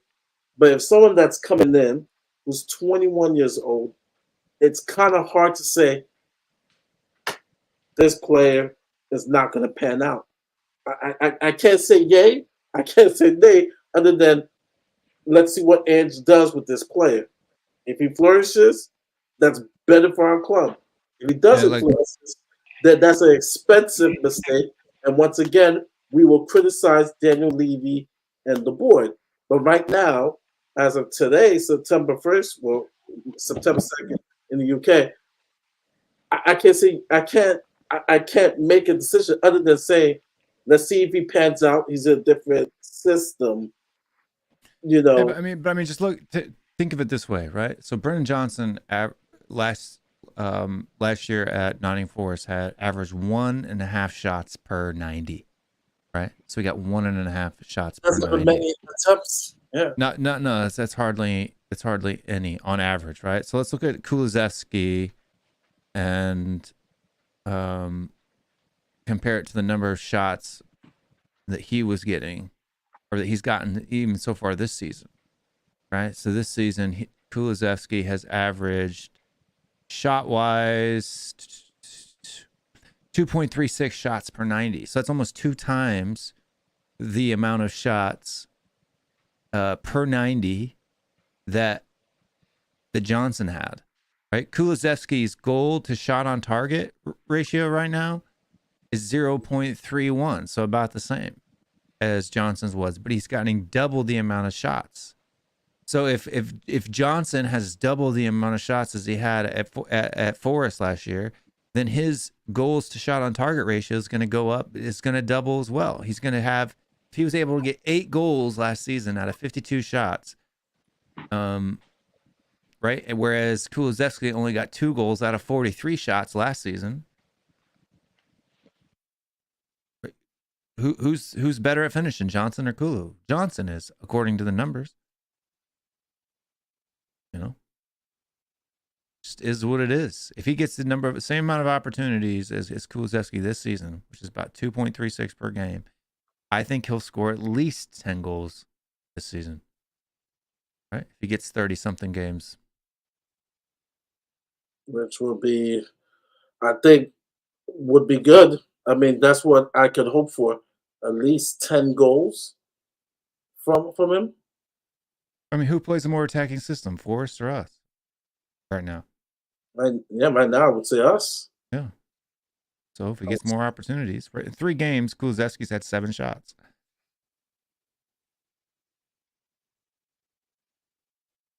Yeah. Well, that's the hope. Spurs will spread goals like Man City. The only difference is Man City really has that quality. that's the big difference. That is the big difference. You can't just anybody who bases statistical, like, I agree with people's arguments when they say stats don't tell the whole story. If all you're using is one statistical thing and you're using the total, it doesn't tell you the whole story. It just tells you the total. It doesn't tell you how easy the chances were and all of those things. But there are other statistics that do give you that story if you know where to find and you know where to look. Right? So it's not that stats don't give you the whole story. Using one stat and using a total doesn't give you the whole story. You can find the context in the statistics. You absolutely can. You just have to look at other statistics. Well, boy, you absolutely don't need wingers, in my opinion. You should have just got another proper another centre half and the striker. So that's money wrongly spent. Well, you gotta realize that. I don't think it's money wrongly spent, right? Manor Solomon is completely overrated, right? He's not half the player that people make him out to be, right? Ivan Perisic is good at one thing and one thing only, and that's a cross, right? So he'll get, 6 or 7 assists this year, but he's not going to score any goals. It's more to me, like, I guess, negligence. I mean, you can't spend almost 50 million on potential. It just doesn't sit right with me that we still have just such a big question mark and we just threw 50 million at it. Like, and I get it, it's not my money, so I shouldn't be worried about it, but it just doesn't make sense. It's not a good look. And it's just, again, and I know Q made this point, it doesn't necessarily look like good business to me. It looks like we got fleeced by Forest. It makes sense if right, you can take the evidence that we have all season that Postecoglou doesn't rate Manor Solomon because he's only played 3 minutes in the Premier League in 3 games, especially with as bad as Richarlison and Kulu have been playing. Right? It makes perfect sense. If Ange Postecoglou doesn't rate Manor Solomon, and Manor Solomon was just a freebie signing that Daniel Levy did, then it makes perfect sense why we signed another right winger. Because you got someone that can play through the middle. You got Richarlison there. And we all know Richarlison sucks, right? But Brennan Johnson can play in the middle too. He plays in the middle for Wales. If he plays in the middle, then you're in bigger trouble than they thought will, because he's not as He can't be any better than Richarlison, any worse than Richarlison. Nobody in the squad can be worse than Richarlison right now. Do you think But I think Nobody. Richarlison's stronger. I'd rather see Minerals FC playing in the number 9 for Tottenham Hotspur than Richarlison right now. Yeah, I mean, Richarlison's is a long way from Red Lobster. Let's have that, right? You know what I mean? He's definitely a long way from Red Lobster. He's in a different stratosphere. But I said, Will, though, you think Johnson playing up front as your dream and blah blah blah is gonna lead you to get top 4? Because to get top 4, you need. No, man, we ain't getting top No. 4 anyway, bro. Like that's not my expectation this season, right? But that's an issue though, because didn't we just get on Ange for not going for the cup? So why are we not trying to go for something with this new manager and this new? I don't didn't get get it. on Why Ange are we for not going on the cup. I got on Ange for playing dog trash players when he knows they're dog trash. But it's right? because There's no he way wasn't Manor going Solomon for the gets cup. 3 minutes in the league so far this season, and all of a sudden he deserves to start in a position like you don't get 3 minutes in 3 games if the manager has faith in you. You just don't. Let me ask you this question, and the rest of the board. Perisic has way more minutes than that, and Perisic is like 90 years old. It's 3 days later, and I saw some of the channels, and now people are saying because of those 9 changes, not everybody's, that now they view him as a puppet, like a yes man to Daniel Levy. Do you think? I'm gonna ask you, in your opinion, the panel. Do you think Ange is a yes man? Have you watched the interview he did with that Australian broadcaster back in 2012 or 2013? You ever watched that? I've seen some interviews, but I don't know if it's the one that you're talking about. He gets in a fight, basically, like this reporter is kind of giving him, basically telling him he needs to resign from the youth team. Or whatever. Oh, yeah, I did see that one. Yeah, and then did you watch his interview, his press conference today when that guy said, there's been all these great managers that have come there, and he basically just calls that reporter straight out, like balls out. He pulled a straight up Will Stewart on him. Like that's like the worst compliment that I've ever gotten in my life. Type of a deal. Did you remember that? Yeah, I didn't see today's. So I don't think he's a yes man, dude. He doesn't seem like he's the kind of guy that does it. If he's not taking like. The reporter even today didn't mean it in a disrespectful manner, but he totally called him out on it, right? Like it's, he's got to. There's no way that he's sitting in that office with Daniel Levy and he's like, "Yes, sir. I think sir. Can I have some more, please, sir?" It doesn't seem like his personality to me. And this whole conspiracy complex or conspiracy theory that Daniel Levy somehow told him to make those. No, he did it himself, and he made a mistake. And that's fine. He'll make mistakes. I don't think he'll make it again. I don't think you'll see those players play in the FA Cup. Yeah, and that's why. When I said this is, and for me, trust me, I'm Levy out 100%. But Tuesday, this is on Edge. I'm like, this is 100% on Edge. Yeah, I'm 100% on Ange. 9 changes, but then again, Marie, like let's have it right. So insinuating that he can be a yes man, like that could be a shout because like, do you really think Ange is a type of guy to be like Mourinho and cuss out these players and be like ruthless, or those 9 changes were maybe Levy doing something and he just agreed to it? No, I think personality. I mean, this is just. I know you asked Maury, but I'm just gonna jump in here. I think personality-wise, he reminds me of myself, right? Where you can be a big prick, douchebag, dickhead, right? When you want to be, but you get over things quick. So I think in the heat of the moment, I think he probably will tear into players, but I don't think he's one to hold a grudge, right? Like it seems to me like he's got a light personality where he speaks his mind. He wears the truth on his sleeve, but he gets over beefs real quick, right? That's true, but Mourinho once said, "Nice guys don't win." Look at I don't Wenger. think I'm not a nice guy. I don't think he's a nice guy. Like I'm a nice guy when you're nice to me, but if you cross me, I'm not a nice guy. I'm probably one of the worst people to cross you could find, right? You know that in that sense of what Jose said.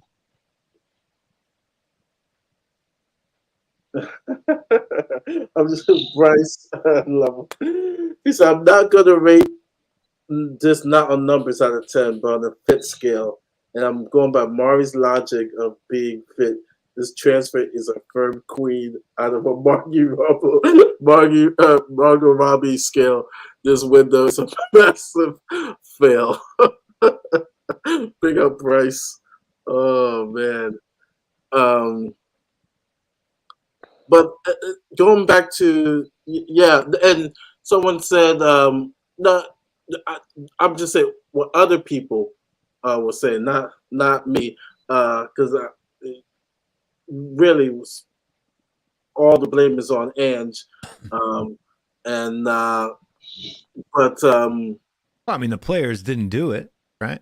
It's his mistake for trying to trust those players, right? He's not the one that went out and made the mistakes on the pitch. Right. Right. I'm sure he prepared them in the same way that he prepared the A team. All right. I think it was just a they're the ones who failed. He just made the mistake of trusting them, right? Giving them the benefit of the doubt when they didn't deserve it. That's his mistake, right? He was a bit naive. Right. That's why I said yesterday that I think he got ahead of his own skis. He bought into his own hype, I think, a little too much. And it came back and bit him in the butt. Right. I think he thought his system, his preparedness could make these players play better than they played in the past, and that's just not the case. And he learned his lesson, right? Hopefully he learns from it. We'll know if he's a smart person by whether he makes the same mistake twice.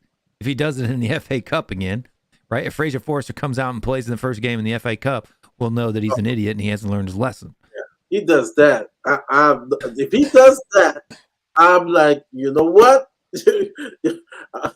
Well, depending where we are in the league, like if he does that, I'm seriously going to be like, yo, this guy, dude, I won't say. I think Ange is getting a lot of attention right now. I think he's getting way more attention than he's ever gotten, right? And I think he's enjoying it a little bit too much, right? Even though he says we still got a long way to go and da. Like I thought his press conference today was far more humble than his press conference before the Fulham match on Tuesday.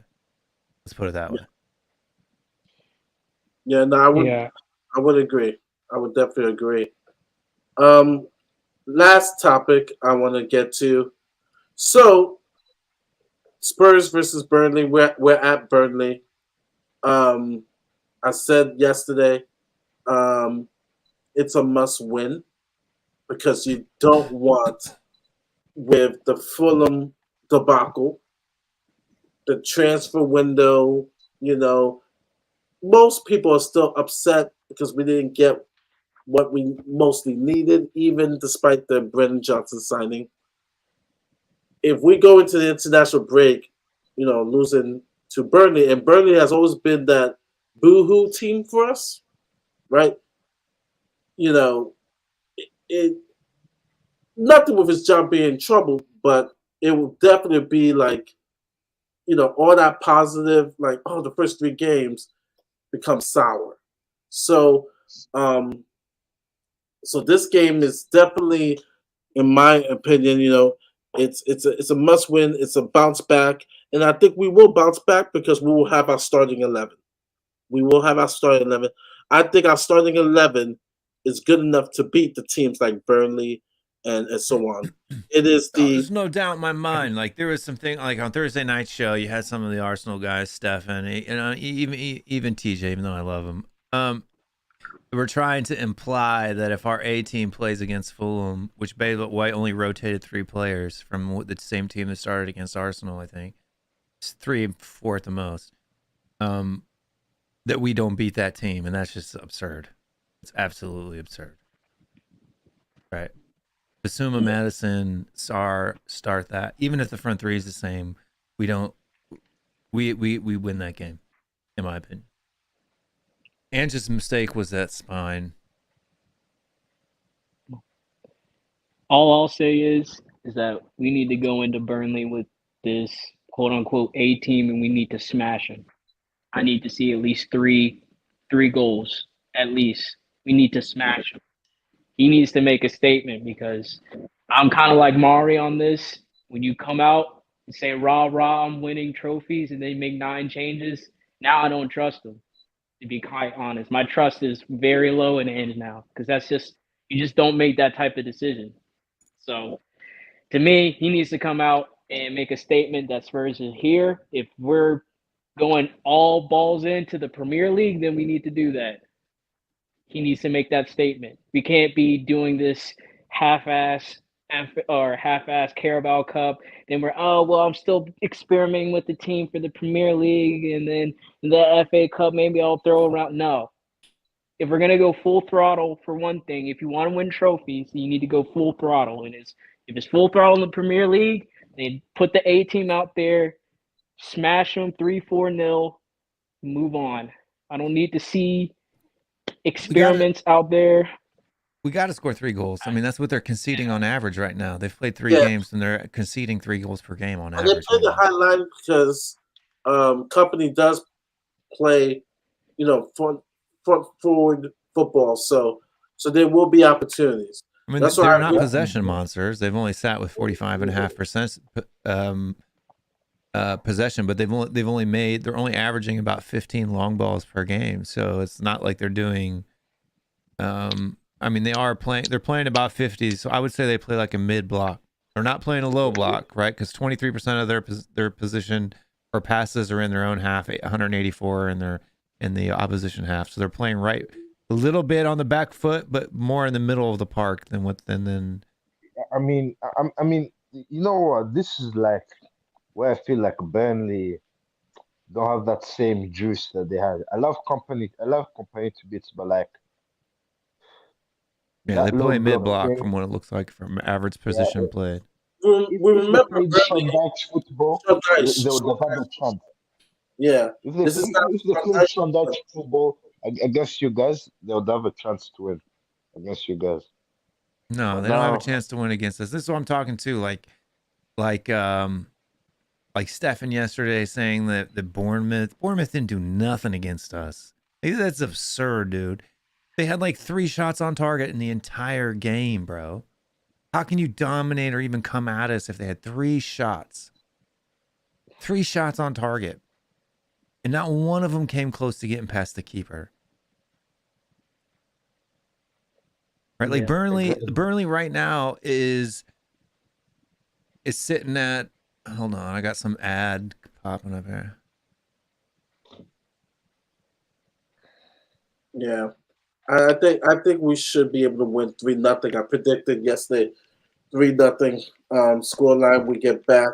We go into the international break on a positive. On a positive note. You know what? That's actually right because Burnley's new style of play, it's gonna be horrible against you guys. Because for me, like personally, like I may sound a bit controversial for this, but like if they had played a low block, nasty way, like how Fulham played to an extent, like maybe they would have had a small chance to get something. But now they're trying to play this open football, they're gonna get chance. Yeah, I mean, they had a lot of shots against. I'm guessing in Forest that was in the FA Cup, right? Yeah. They beat Forest 1-0 or something like that. Yeah, last minute. I saw that game. But even then, they had a decent amount of possession, 60% possession against a Forest team, which plays a higher line. 10 shots, But only 2 of those were on target, dude. So like, if they come out and try to play against us, they're gonna get, smacked up. I'm sorry. Yeah, that open. But you definitely agree that if they played like a low block, a tough style of play, you'd have been a bit more cautious. I'm sure they'll be a little bit more cautious, but they are at home. They're going to want to come out and do something, right? They're not going to sit there and want to No, learn I'm lose saying a from your third straight perspective. Premier League game, I'm right? saying from your 4th straight. perspective. Will. Gosh, yeah. They didn't play the second game against Luton because of the stadium. Well, Oh yeah, whatever. But Aston Villa, they lost 3-1, right? You can't say that Aston Villa is playing more attacking wise than us right now, right?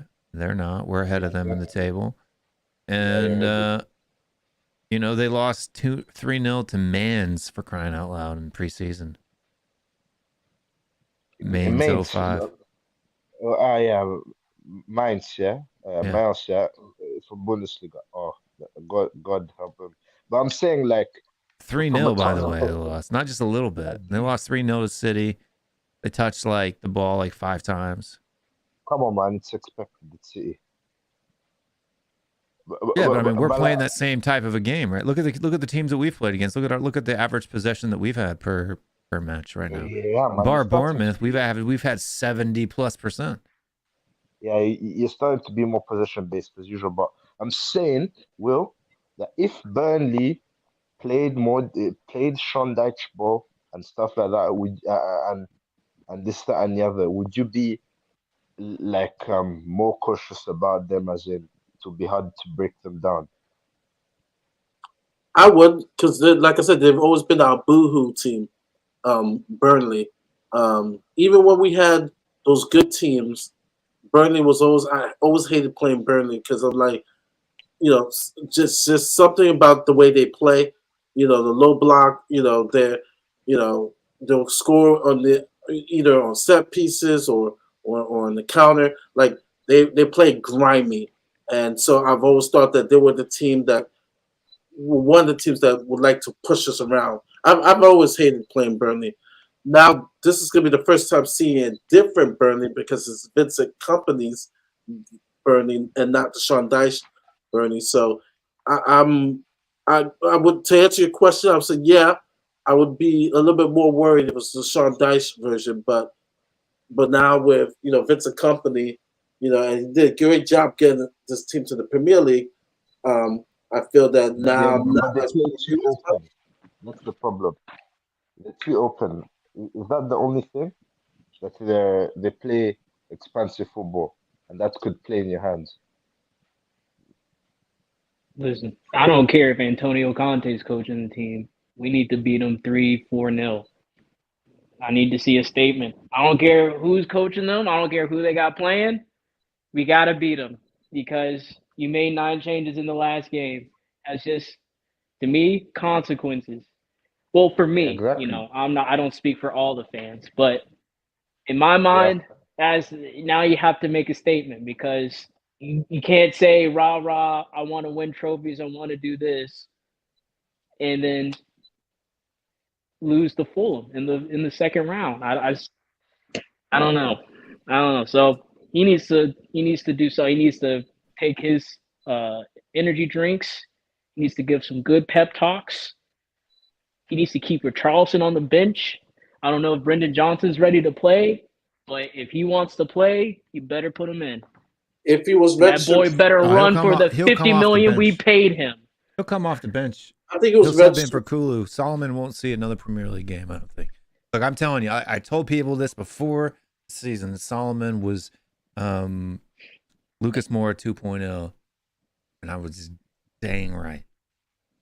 But people I don't know ball, right? This American guy doesn't know ball. He watches games with stat sheets. Yo, man, stop bullying Solomon. It was always a Brian Hill proclamation. Brian Hill, I was spot on. Emerson Royale, I was spot on. Yeah. I haven't been wrong on a player, I don't think, since Ndombele. Ndombele was the last player that I was wrong about. Yeah, because he was the last. He was the last player that I based solely on the eye test. Oh yeah, but Will though, stop bullying Solomon, man. You gotta make I'm him not cry, bullying. man. I'm just being honest. I'm sure He's Solomon useless. is a nice guy. He's gonna cry, Useless. man, if you hear your comments, man. No, he can hear my comments, and then he can look deep down inside himself and work harder. The That's joking. He's a multi-millionaire, ain't he?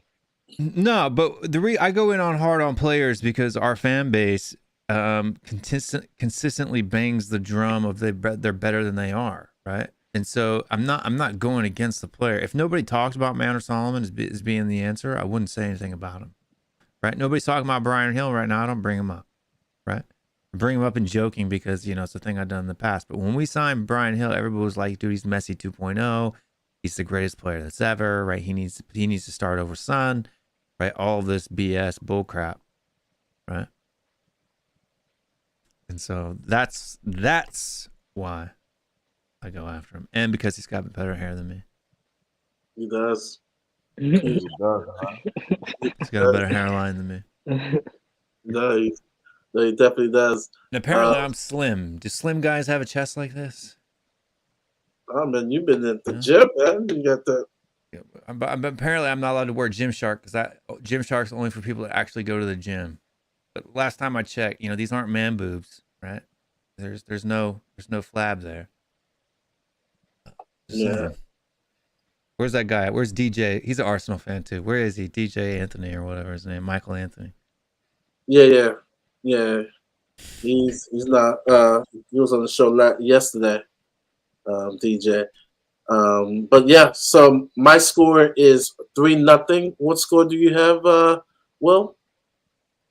3-0. What I said yesterday, I think. Yep. The Spurs, your score? Prediction score? Yeah, I'm gonna go 3-0 as well. Me, I'm going to go 3-0 Spurs. Okay. What do you think about your Arsenal against United? They play on Sunday. Oh, I'm so worried, man. I'm so nervous, man. This is the most nervous I've ever felt, man. If we lose on Sunday, I will hide, man. You know what I mean? I'll go to Pluto. You're losing 2-1. United's winning at the Emirates. I'm calling it now. Yeah, man. Minerals, You can I better ask you a hide. question? I'm just saying, all the Arsenal fans, you guys better hide for a week if you guys lose to Manchester United right now. That's all I gotta say. And don't forget the United fans, how they will bang on about it. You know what I mean? I know, that's what I'm saying. The amount of banter that you guys are gonna get from both Tottenham and United supporters, you guys just better hide in the woods for at least a week. That's all I'm saying. Because Tottenham and That's what it United is. have some love fest going on. It's weird. We both want to see you lose. I think that's what it is. Oh, I want to see. I just want to rub it in so bad. It'll be great. Yeah, man. If we lose to United, bro, that stray guy from Twitter is gonna be relentless, isn't he? And you Will guys the title charge still be on? Is it still going for the title after a loss to Man United? I mean, they go Amrabat, No, man. they'll be mid-table by the time. They'll be mid-table by the time if they lose to Manchester United this weekend. So this is kind of like a statement game for Arteta as well. I mean, Yeah, I know dude. he's. Yeah. How many games did you guys go undefeated at the beginning of last season? Like 11, 12, something like that? I don't remember. Yeah, we went for 18 games unbeaten or something like that. I don't know Because if it was that many. after that United game, our second defeat of the season came in February. You know what? I think this new kid, Hoyland, is going to. You know what? I changed my score from yesterday. I'm gonna say 2-1 United. I think Rashford on the counter, and this new kid's going Rashford. I hope Hoyland just rips the team. I hope he just. You guys still have Partey playing at right back. You guys' first loss was in game week 1, 2, 3, 4, 5, 6, and that was at United. You guys lost 3-1. Yeah, and then after That's that week game, 6. And then the next game we lost was in like February. Yeah. Arteta's I mean, that another was guy. away though, Guys but who break up soon. I and then you mean, lost February 4th against Everton no, away. you're not wrong, Kudos. Manchester I mean, City at travel home. time the long way from Starbucks. And then you guys only won 2 games in April and May. Yep. Oh, 3. Sorry. You won the last week of the season. Yeah, But from April 9th until May 28th, you guys won 3 games.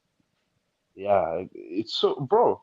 I mean, we should have held on against Liverpool, man. Can't believe we didn't hold on, man. We should have held on against West Ham. You know what I mean? Should have drew to Southampton. You know what I mean? Mm-hmm. Brighton, Nottingham Forest. Brighton deserves to lose. We deserve to lose to Brighton, though. We can't Yeah, I mean, change you that. deserve to lose, but you shouldn't be losing 3-0 to Brighton. At home? Yeah, it shouldn't be. That's 100%. Like a draw at Brighton, maybe, right? A draw Brighton at home, but at minimum, you shouldn't be losing 3-0 at home. Yeah, man, we should be losing, man. Because I don't lose, do I? You know what I mean? Well, I mean, that's not true. You guys do. You guys lose quite a bit.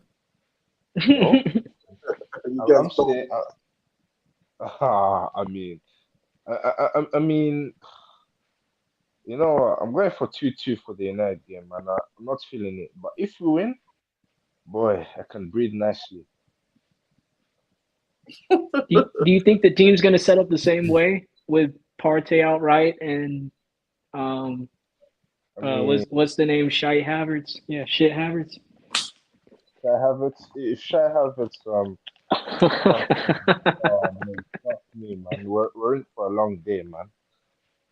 But if he doesn't, yeah, and if Partey's back in the midfield, and he plays the predicted lineup according to the Brian envelopes, then we've got a chance. You know what I would be nervous of if I was an Arsenal fan right now? If I was an Arsenal fan, I'd be nervous at the amount of possession we have and the number of goals we're conceding. Right? You guys have scored 5, conceded 3, and you've been averaging like something like 68 to 65% possession per game, right? Even in the Crystal Palace game where you only had 53, you had like almost 80% possession against Nottingham Forest, you still conceded. You had 71% possession against Fulham and you conceded 2. Right, like the amount of goals that you guys are leaking out right now, like you guys are averaging and conceding 1 goal a game, right now, and that's without even playing anybody. You've played Forest, Palace, and Fulham. Wait till you play teams like us, Brentford, Manchester United, Manchester City, Brentford, Brighton, Newcastle. Maybe, you guys are gonna get pumped. You guys are gonna get pumped. Man United's going to go after you guys because I remember that preseason game. That intensity of that game was. Y'all don't even have any injuries right now, game. and you're leaking goals, right? They're going to go right after. They're missing Timber. That was a huge injury. He never played for them in the first place, so they're not missing nobody. No, he played the first game and got injured. Yeah, and like in the first half he got injured, right? First half, yeah. At halftime. Bottle. Oh, bro. But they still conceded when Timber was on the pitch against Nottingham Forest. Let me look up. Because you conceded in the first 15, 20 minutes of that game. Against Forest. Yeah. Yeah, I think early goals have been an issue for Arsenal, conceding goals early in a game too. Yeah, man. I'm tired of that, man. We need to stop those mistakes, man. But as I said, let's look at, bro. We conceded in the 82nd minute, man. Why waffling, Will? For Forest? Yeah, the first game. Was it the 82nd minute? I don't know. Somebody said earlier today there was somebody on Sky Sports saying that you guys have conceded in the first 20 minutes out of 9 out of the last 3 or 3 out of the last 9 Premier League games or something like that. You better hope not, because Rashford would be if they have him at. You guys have a tough September though, bro. Like I wouldn't want to be your guys' September. You got United, Everton, guys? that's an easy game. Tottenham, Brentford, Bournemouth, Manchester City, Chelsea, Sheffield United, Newcastle. Right? So all the way up to November, you guys have a pretty rough schedule, bro. You've got like what, one, maybe two easy games in that entire run. We're deep in the woods, man. I mean, if Partey don't play right That's a back, lot we of have a points to drop before you guys get your wheels underneath you. You know what I mean? Like if you don't chance. come I out mean, of the gate firing. against United's peak, bro. But like United, they're so like the mere mention of Rashford and Hoyland and all and their lot with the pace, it's so frightening, man. I guess Brentford's in the cup, but like I don't think that I'm not saying we'll beat you at the Emirates, but I think we'll draw. I think it'll be a draw. Yeah, it'll be like 3-3 or something like that. Yeah, right? I think 2-2, 1-2, 1-1. I don't think we'll score 3 goals It's against been each a other. hot minute since we ever got a result at the Emirates. I would take a draw 100% because it's been a while, man. It's been a while since we won at the Yeah, Emirates. I think I the mean, do you last think one at the Emirates was a cup game. It was a no? it was a It It cup. was was back in like 2010. 2018 or something. Yeah, was it a cup game? Yeah, No. it was actually a cup game. He beat us 2-0. Dele Alli scored. You know, he done the shushing on our fans. Yeah, so I think it was like back in 2018 or something like that. Yeah, In the League Cup, but in the league it was In the League Cup, it 2010, was like I want to say 18. 2020, 2019. In No, the 20, league, it was like 2018, I think, last time that we won at the Emirates. But no, it was 2010.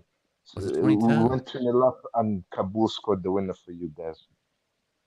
I don't know, you have a yeah, better memory on that stuff than me. yeah. I I have a remember hard that. time remembering results. Like I Yeah, remember the I was game, but actually, I remember well, I'll that game. tell you funny stuff. Of I all was actually people, 4 years old when I watched that game.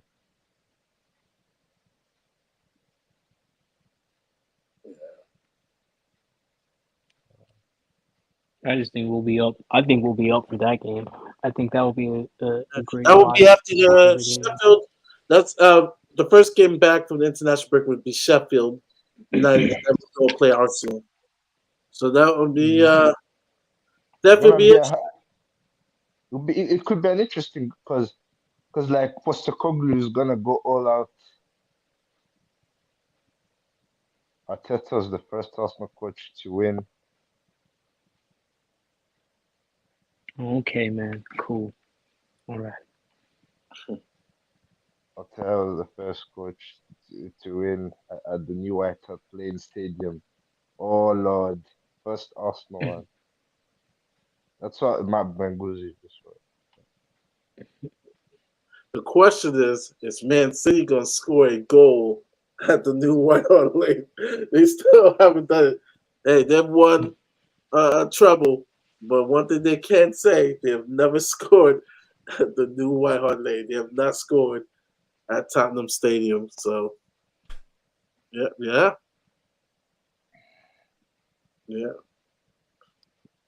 Are you Oh, don't looking? worry. We got no, we wasn't in wait, hold on, let me double check. Oh, that was halftime. Never mind. we had Emerson Royale at right back, so we'll be good. We'll be able to. We'll get another clean sheet. Be 2018 another Caribou clean Cup, we sheet. beat you at the Emirates 2-0, and then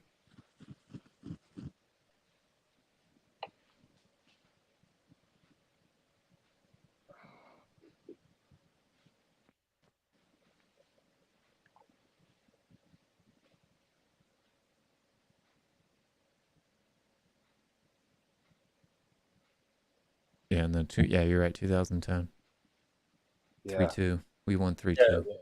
yeah. Lennon scored for you guys, and Kabul, And and Kabul. Bale.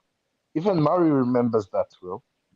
Yeah, those are the early years. 2010 was before I even started really watching Spurs, man. So Those are my I didn't really baby start days. watching until 12, 13 season. Yeah, I was actually I 4 when I watched that game on my telly. I came in at the tail end of Juan de Ramos, and really my growth as a Spurs fan was the Harry Redknapp years, and so the, who knew at that time? I always joke around when the Carabao Cup. I'm like, okay, I can start seeing more of this. Who knew that that would be the last trophy that I would see as a Spurs fan? The Carling Cup at the time, that's what it was called. Who knew? And I thought good things were going to happen. You know, uh, it's just never really panned out. I mean, of course, we had the Potch years, but in regards to winning a trophy, man, I didn't think we'll be 15 years and counting. Yeah, Yeah, I it's mean, depressing, man. It's depressing. yeah, it's very depressing. It's very 15 depressing. years. 15 years, no trophy, man. Possibly 16. But Murray and Will, like, why do you think like Tottenham are always like not motivated like against like the lesser sides and this that and the other away from Because they're home too and the cocky. trophy?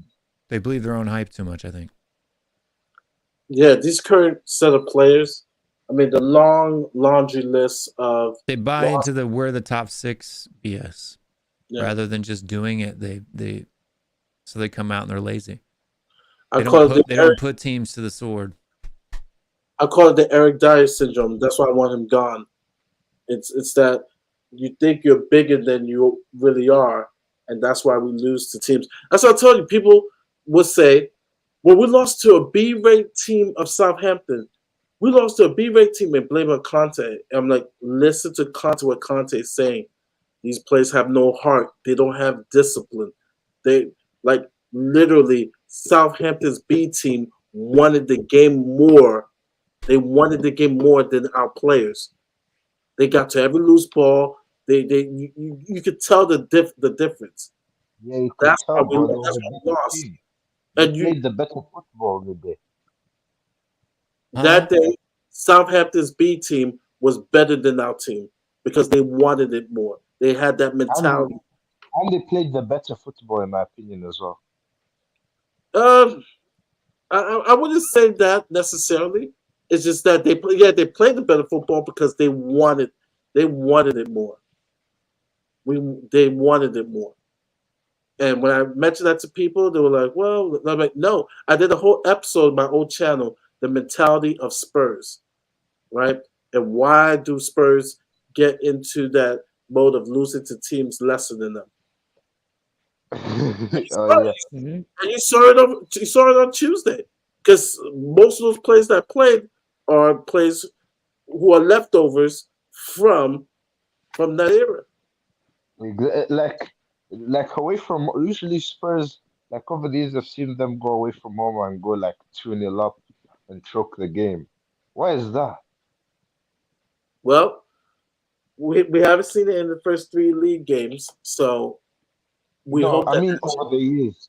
Over the years over Spurs the years, bottle leads like this away is from home. discipline. I've said it time and time again. We don't have an on-field coach on the field, so when we panic to calm everybody down, right? Say, hey, let's stick to the plan, the discipline, right? Especially the game that we lost. I forgot where the one that Conte just went nuts. We had a lead and then we gave it up. Burnley, I think, is what it was. Huh? Wasn't it Burnley that he lost his Mm. crap? Last season, no, because Burnley was in the Not championship. last season. It was 2 seasons ago. 2 seasons When ago, he he picked lost us his for top shit real bad after Burnley. he lost his shit in January when we had a lead and we gave up a 2-goal lead. Who played? Ah, yeah, yeah. I can't forget. Oh, was it? But yeah, and it was just like, and we just total meltdown. We had the lead, and second half, the other team came back and ended up winning. I forget the game. It was part of the slide. It was Man City game. Man City game 4-2. No, it wasn't Man City. It wasn't No. Man City. Trying to remember the game. But anyway, we got to go. It's been Yeah, it's a close good to time. 3 hours. And great show, great panel. Big up to Ellie and Michael that jumped on, and Dietrich Kane that jumped on, and CQ that jumped on earlier. And thanks to the Spurs, and of course, Minerals and Will, this home channel for us. Tomorrow, guys, we have. Well, first of all, still hit the like and subscribe, guys. Please, it does a lot. It makes us known in the YouTube channel. If the more likes, the more attention. The algorithm can't completely explain the formula, but hitting likes, they're free. Please hit it, and if you haven't subscribed, please subscribe. Also, I'll just want to mention that quickly. You Our guys show. did a good job. The audience did a good job. I think the highest viewers we ever had in the stream was 90 something, and we've got 83 likes. But the problem is there's 883 views already, and we have 83 likes. That's about 10%. Yeah, we You need. guys suck. Yeah, we need Like the more. stream, guys. We need more likes, guys. Please. I'm kidding. We got to get more likes. It really. Yeah, we get in trouble with Stell if you I'm just kidding. If you guys don't like the stream. So make sure you like it. Yeah. Exactly. If you don't like the stream, you're gonna be sent to the woods. Like and subscribe. Please like and subscribe. Yeah. One last thing, I do want to show you guys, if you guys can do this. How do you save on the Mac? It's a Command C. I think it is Command What, C. to copy? Yeah, Yeah, copy is Command C. Yeah. Command C. Okay. Guys, I will post this. Guys, please go to this link right here to the Football Content Awards, right? And I'm going to share the screen right now. I'm going to share the screen. And when you go to that link, guys, when you go to that link, you would then see this. Let me pull it up. You guys would then see this, the Football Content Awards, right? And you want to scroll. You can vote for people like Best Influencer, Best Young Person, like Dan TFC or Harry Skate. I'm not feeling included in this. They need to have like the biggest dick category, and then yeah. that'd be right in there. Oh, Yeah, wow. that's true. But this But section Mari, right like, Best wrong and mutter, something like that, you know. the equality. Most that mudded. You see that section right there, the Equality, Diversity, Inclusion Award. We want that award. The reason why, because we have a very diverse channel, right? Right? We got Black, White, Greek, Indian. Irish, Indian, right? Right? We got Dietrich. No Irish. We got Italian. What are the Irish? Italian. Oh yeah, we got Iggy's Italian. I'm not Irish. Aren't you Irish? Oh well. No, I'm Scottish, bro. Don't Scottish. insult me like that. Oh, sorry, my bad. Big rivalry. Scottish. It's better than calling me English, but geez. Yeah.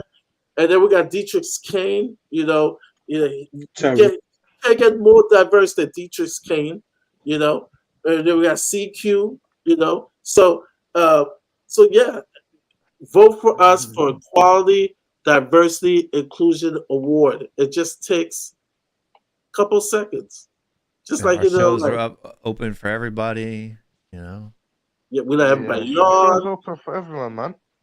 Yeah. But Mari, like this content awards thing, like We don't make the you winner pay to gets come on the what? shows. All this. What does the winner win in this football awards thing? They win F all, dude. It's bragging rights, and they get to go. The people that live in England get to go to some dinner and hang out with Robbie from AFTV. And we get a trophy. And then So- trophy. Right. please. You know, if Vote I hang for us. out with Robbie from AirTV, I'd mad him, man. He's a brand envelope. No, you wouldn't. You'd be like, big up, Robbie, my guy, Minerals General. No, bro. That guy's the wrong end, bro. All you gotta do, I'll be right for you, right? We'll put Tottenham away. At Tottenham Away TV is what you need to put in there. Oh yeah, you gotta put. See, this is like a tutorial. At Tottenham away TV. All one word, yeah, no spaces in between. All right, no spaces. So this is what you want to do. We're doing a tutorial right here. Wait, what did I just do? TV. Okay. Backspace. Right. The individual you can either put Will, Stell. So I'm gonna put Mari, Stell. doesn't matter. Yeah, Mari doesn't matter, but Iggy, JP, as long as it's us 5, and then you will just vote now. And that's all. That's all you have to do. It's simple, easy peasy, and that's Lemon it. squeezy. Can I put my name on it? Yeah, go ahead. Put Dietrich's Kane in there. You know. You But just came on to ask new people. yeah. So all you gotta do is just go to the link that I just posted, and please vote for us. We deserve it. Like I said, we're a very diverse channel with diverse opinions. And it would totally just be an absolute piss take to all the people that have hated on us over the year if we won the diversity and Can I inclusion vote for the awards. Boy Hotspur? Sure. Yeah, sure. For the You vote for whoever you want. It's It's a free internet. For the biggest douchebag award goes to that's just kidding. But yeah, so just vote, guys. Just rock the vote. All right. Don't rig it, but just rock the vote. Oh, unless you want to vote for us twice. Any of the computer guys out there, since we're inclusive, right? Go create a bot or something and do it up. It'll work. Yeah. We will take it. Yeah, we're inclusive of hackers and bot makers and stuff like that. So we need to win this. We need to win it because I want to brag. But on that note, we are going to be signing off. Please watch the stream tomorrow, the watch along. Everybody should be there tomorrow. 7:30. We need to go to bed, Mari, for fuck's sake, dude. Oh, Jesus. It's at 7:30 in the morning? I thought the game's No, it's at 10. Is it 10? Well, why did my calendar say 7:30? At the stateside, it's at 10. Yeah, the game starts at thank goodness. Yeah, which is 3 o'clock. Maybe I was like looking at last week's calendar or something. No, it's 3 o'clock in the UK. For those who are watching the UK. Okay. Yeah, so it's 10 o'clock in the stateside. But the Everton game is the one that's like the early kickoff. Yeah, I'm not watching that. And that's 12. 12. I want to watch the Everton game because I want to drink the Everton I want to watch man. Arsenal get mudded by Manchester United. Now I gotta wait till Sunday. Yeah, it's... What about Brighton Newcastle? Who do you think is gonna win? Why don't we go over the whole list of games this weekend and give our predictions? Yeah. We're ending the show now, Elias. You're turned into what's his name? Here, Eugene 2.0, bro. My goodness, I'm so mad. I'm so mad at this window. I just woke up and saw like the only signing. Yeah, but we're ending the show now. We don't give a shit about what you think about the window because we're ending the show now.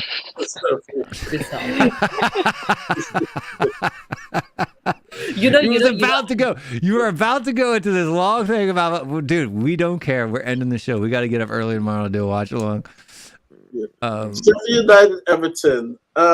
I have a soft spot for Everton. I just hate that they're losing. You can give your scores though for tomorrow. Everton, Sheffield. Mari, what do you got? 2-1 Everton. 2-1 Everton? No way. No. I'm going to Everton. 2-0 Sheffield United. Everton's getting absolutely smoked this week. I have a soft spot for them. De La Spurs, what do you think? I say 1-1 draw. 1-1 draw. Elias, what do you think? The window has been embarrassing, by the way, guys. we know. Elias, man. I think 2-0 Sheffield. Huh? 2-0 Sheffield. 2-0 Sheffield. Minerals? 2-0 Sheffield. 2-0 Sheffield. Dietrich's? 1-1. 1-1. Brentford and Bournemouth. Mari? Brentford 2-1. Sorry. 3-1. What? Skip me. 3-1. 3-1 Brentford. 3-1 Brentford. I'm gonna say 2-0. Daily Spurs. I'll go 2-0 as well, Brentford. Elias. 2-1 Brentford. Minerals. 2-2 draw. 2-2 draw. Dietrich's. 3-0 Brentford. Burnley Spurs. Can I 3-0. say 3-0. 3-0? Yeah. Yeah. 3-0. Daily Spurs. What do you think? 3-0. Elias. Burnley Spurs. 3-1 Spurs. 3-1 Spurs. Minerals. 3-0 Spurs. Thank you. Dietrich's Kane. 2-1 Burnley. 2-1 Burnley. Wow. No, wait. Can I say it quickly? You have been Can I say hanging too much quickly? with Scott and No. Hey, I'm saying I this. thought smoking weed was haram, man. What are you doing? No. Guys. I'm telling you this. This is the start that Ange is gonna struggle. So this is why I'm saying we're losing. Personally, I could be wrong, but I think we're gonna lose If 2-0. Basuma and Madison start, there's no way we're losing the game 2-1. Oh, you never I think know, the but starting 11 would be same as Premier League. Yeah, last Romero, Vanderven, Udoji, Poro, Basuma, Madison, Papa Madisar. There's no way we're losing that game 2-1. Oh, No watch. You never. We have a bad record at Burnley, and it's a factor. Sean Yeah, Dyche. under when they sat the bus, not when they're playing under Patrick or Sean Dyche. what's his name? The bloke from City.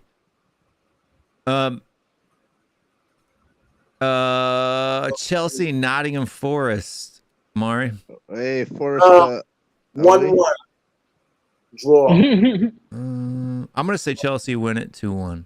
Nottingham Forest hasn't looked that good this season, to be honest with you. Yeah, they're bang average. I They have bought some good players. They'll score that one because their striker, he's averaging 1 goal per game, so they'll score. It'll be 2-1. I think Chelsea will win 2-1. I have Brendan Johnson scoring for Forest. Oh, sorry. My bad. Oh, So you're Spurs. mad again. No, we snagged him. These Yeah. are Spurs. Well, Daily I'm saying Spurs. 2-1. Oh, shit. I say 3-1 Chelsea. 3-1 Chelsea. Elias. 1-1. 1-1 Minerals. 5-0 Chelsea. 5-0. Holy cow. 5-0. Jeez Chelsea are Louise. back, man. Watch is Emerald, you cooking. need to check. You need to get checked soon. Watch is cooking. Dietrich- I Elias. do Okay. think if they put their new signings out on the first day, I do think they can cook. But 2-1 Forest. 2-1 Kasangari, Forest. Okay, water I wouldn't player. mind that. Longare. 2-1 Oh, City Forest. Fulham. Arsenal. City. Alright. Oh, 3-0. 3-0. Hey, we're going in order, guys. It's not even like it's rocket No, science. Just chill you the gotta hell out. switch. It's Mari, me, De La Spurs, Elias, Minerals, then Dietrich's Kine. But you gotta switch. No, we ain't switching. That's the way it goes. It's in order for He's crying been out loud. Fulham is they're living their best life this week. They tied Arsenal. They beat us. And you So know, technically, it's a draw. It's And- not a and- loss. you know what? I have Fulham scoring a goal, but City scoring 2-1. But it's a difficult game for City. I agree. 2-1. I agree. Question. De La Spurs. Question. Can I have a question quick? Is Paulina, did he join Bayern or no? Yes. No. No, No. he's still. Oh, he didn't? He go Bayern. The deal Oh, fell okay, through. So he's still on Fulham. Okay, so he's not playing tomorrow. Okay. No, he's playing. Dyer He's- is going Fulham. No. No, Dyer didn't go Fulham. Paulina Enough is- transfer talk. We did that for the first 3 hours of the show. If you guys want to do that, you should have come at the beginning. Yeah. What to do? I had a Dale- class. I don't care if you had to do anything. We talked for 3 hours about that stuff. Now as we're wrapping it up, Can you show some grace at least? no grace. De La Spurs. What's your prediction? Man City Fulham. I do think Fulham can get a goal from Man City, but I think it's going to be 3-1. But I think it'll be tough. I think Fulham will have some good opportunities and will scare Man City, but I think Man City will be clinical enough to just put it to bed. 3-1. Elias? 2-1 Fulham. Just because I want 2-1 Fulham? I want to take You're the an top. idiot. Elias, I love you, but you're an idiot. We're saying that. I just want to take the top spot. I'm being biased. Why? West Ham would take it, not us. No, if we have a better goal margin. Yeah, we'd have to win like 4 or 5-0, bro. We can. Stop. Minerals, City, Fulham. 2-0 City. 2-0 City. Dietrich's kind. 3-1 City. 3-1 City. Brighton, Newcastle. This is probably, I think, the best game of the day. Yeah. Brighton. Mari, what do you think? Brighton, Newcastle. Ooh. Brighton's at home. I got Brighton winning 3-2. Entertaining. 3-2, you know. Yeah, 2-2. 3-2 Brighton. You're not giving Newcastle a chance. I'm giving him a chance to score 2 goals, and Brighton scored 3. Brighton's been pretty good. Although Brighton did lose real bad last week, didn't they? It's West Ham. West Ham 3-0. Yeah, I know we're going in circle. I know we're going in Spanked. circle. But Brighton's Which in another stream, I actually think the heir successor to Son. We need to get those guys on the same team so Son can continue to. Son should be fired. Should be sold. And go with Kane to Bayern. Son should join Kane at Bayern. By the way, Will, we just need to win with a 2-goal margin only in order to go up. Not 3-4 goals or something. So no, then we only have 1 goal differential right now. That's not true. West Ham is currently on 5 goals difference at the moment. We are on 4 goals difference points. He's right. So we just need 2 more goals, and then we will be on top and a win. What was the score today? 2-1. 2-0. 2-1 or 2-0. It's 2-1. But it's more than that. We can't try them in goal difference. We have to be ahead of them in goal differential. So we have to win. Basically, we have to win 3-0. No, if you win 2-0, we will be at GD6. No, he's right. 3-0. You have to win 3-0. No, if you win 2-0, you are up by Actually, 6 goals. no, sorry. You're right. Sorry. 2-0. Yeah, 2-0. We need to win. Yep. But then Manchester City plays right then and there. So, But going back to the fixtures, who didn't give their Brighton Newcastle? I didn't give mine before. Brighton Newcastle. I'm gonna say Newcastle's gonna win this one 1-0. Oh wow! Yeah. I think 2-2 draw. Oh, sorry, I forgot. It's gonna be a hard game. I think a hard-fought game. I don't think it's gonna be a high-scoring. Taylor Spurs, what do you think? I think it'll be a hard-fought game. I think Newcastle definitely needs an answer to what they're doing. So I think Newcastle will actually get a win. I'm going to go 1-0 Newcastle. There you go. Elias? 2-2 draw. 2-2 draw. Minerals? 1-0 Newcastle. 1-0 Newcastle. Dietrich's kind? 1-1 because I don't rate Newcastle. 1-1. I don't really rate them either, but Brighton's been weird at home lately. Crystal Palace Wolves. I have this being a draw too. 1-1. Wolves sucks. Wolves, they fucking suck, man. They beat somebody the other day 1-0. I can't remember who it was. No, but they just lost their best player to City. Oh yeah, that is true. Yeah, City. Yeah, they lost. Still got Podence. What'd you say, Maury? 1-1. 1-1. I'm gonna say Crystal Palace win 2-1. Dallas Spurs. I got Crystal Palace 2-0. 2-0. Elias. I'll say Wolves 2-1. Minerals. 0-0. 0-0. Okay. Citrix Wow. Kine. I agree with him. 0-0. No. Liverpool Villa. Oh, Ooh. Virgil van Dijk is not playing. My dark horse team that's I've said is now in full force. It's I at have the Villa Cop though. is at the Cop, and I think Villa comes in there. Villa wins 3-1 over 3-1. Liverpool. Jeez Louise. 3-1, you know. Hey, Go put a 10 spot on that at the bookies and you'll win a freaking 3-1. fortune.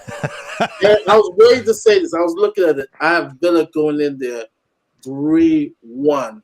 Convincing win. 3-1, you know. I have Villa winning. Can I ask a Where is question? this being Murray? played at? Is this at At Anfield? It's at Anfield. It's at I Anfield. don't know, man. Murray, This is can I ask a Anfield, man. question? Maybe 2-1, I think. I think that the 2-1 I would say is get lit up. possible. 3-1, that's getting pumped at your own ground. Murray, what is your Yeah. thought? What is your thought? Like, what's your reason? Like, because Liverpool sucks or what? No, he said Van Dijk's gone. Van He's Dijk is suspended. it. Yeah, but Van Dijk is shit, so it doesn't matter. Like, it should be more than that. No, Right? I Dijk is shit. think Liverpool. Watching their games, I think they've been fortunate that the other teams that they played weren't clinical. Even the Exactly. Chelsea game, Liverpool. they And weren't also, clinical. the referees love Liverpool, Murray. Don't forget that. So I think Villa, especially they put that 4-piece just the other day, right? They bounced back, which they were really unlucky against Newcastle because they missed a lot of chances in the first half. I think Villa's going to have their chances, a lot of attempts to score. I think they're going to be clinical. I think this is going to be a game that Liverpool gets a good, because Liverpool had to come back last week against Newcastle.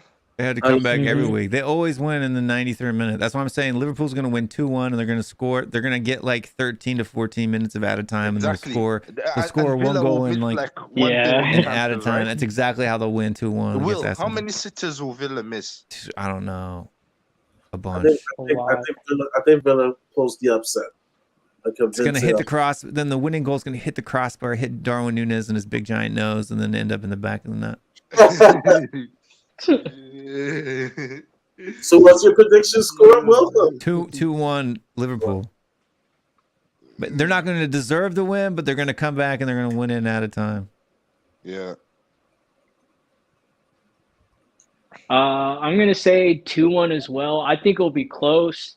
I think Aston Villa will probably have like just a miss sitter that should win the game, but then Liverpool's just gonna score in the last minute counter attack or something. And then Elias. Nice. Aston Villa, Liverpool. 2-1 Villa. Man, you guys do not Minerals? rate Anfield. Huh? Minerals? 1-0 Liverpool. They're gonna cheat as usual. Can Uh, A I- Salah penalty. Yeah. Wait. Can I say something? Like, sorry. Yeah, it's your turn Do- do- next. Yeah. Do you guys forget that Konate and Van Dijk they're both injured? No, I don't know. Yes. Yeah, they're both injured. So Yep. So I'm doubling down on my pick. yeah, 6-1 Villa. I'm gonna say 2-0 Villa because I don't rate Ooh, 2-0 Villa. Konate Shut and out Van at Dijk injured, home. but they're done. Liverpool's done. No, Shut out Yeah, at it's not. Anfield. Villa. This is what? Villa's have a field day. Villa will have a field day. Last one, and then we're closing this Beyond greatest down. game of all Arsenal, time. Manchester United. 2-1 United. 2-1 7-0 United. United. 2-1 7-0 United. Where's this Okay. at? Me too. I say 2-1 United. Emirates. And they've At been the Emirates. former at the Emirates. They have been struggling at the Emirates. Yeah, I think Man United will be up for it. I think that preseason game, is a precursor how they're going to want to approach Arsenal. And which is Reguilon's going to just score the punch winner them when he in the comes off the face. bench in the 70th minute. Okay. No, I Reguilon think for happy. Reguilon's gonna whip in a wicked cross thing for a goal, and it's just gonna piss all the Spurs fans off. But I got Man United. I'm gonna go 2-1 Man United. Elias. Okay. I want it to be 5-0 United, but I think it will be Mhm. about 3-1 United or 2-1 United. And a Reggie goal or an assist. Choose one prediction, Elias. Reggie goal or an assist, so I can match Stefan who said that No, pick Reggie is one. shit. Pick one. I think Reggie assist. Yeah. No, pick a Pick score one line. score, bro. Pick a scoreline. You just picked like 3-1. every score line possible. I'm gonna pick 1-0, 1-1, 2-1, 2-1, 2-2, 2-3, 3-3. 3-1 United, I think. Yeah. I think Elias is on drugs. I He's on want to Copium, change bro. mine.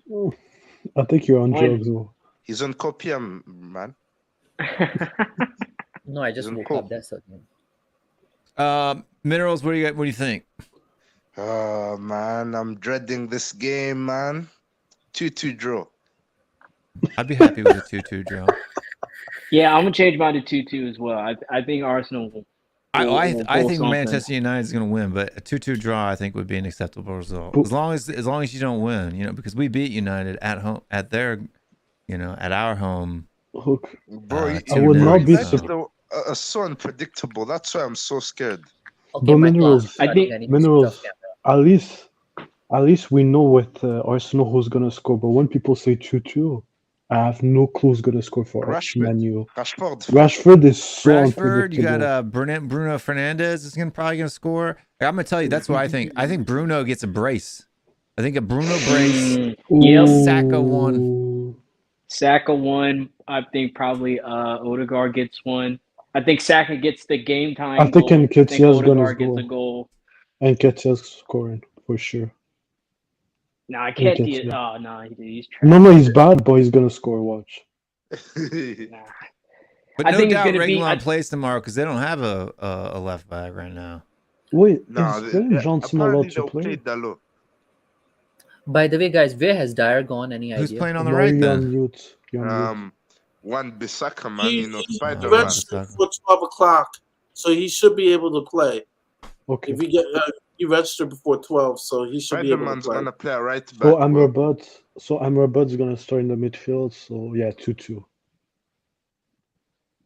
Yeah, I think there's gonna be a mistake. I think Amrabat's going to boss you. mistake. Look, I don't know if Dietrich's mudded me back then, but remember 2 years ago when we were leaked before we signed Højbjerg? Look, I can hold my hands up. You are right. He's one of the best DMs. You're Oh right. yeah, told we you. were I linked told with you, him. Oh my God. everybody was mudding me. I got laughed at. Dietrich's is Moroccan, and even he was laughing at me. No, I said, no, you 'cause- guys are underrating Amrabat. He's a decent player. No, but it's like say for that. example, it's like Adams. Before the World Cup, if you told me about Adams, I would say no, stay away. But after I the told World you about Cup, him. I told you before. when you have Adams a good too. competition, I'll say yeah, you're good. So I'll give Nah, it to it you. doesn't matter. The World Cup doesn't matter. I got the eye, bro. I'm telling you. I got the Well, eye. so what did I know? I don't want to go back, but quickly did you say Brennan Johnson might be good or might be shit? I think he's Quickly. gonna be all right.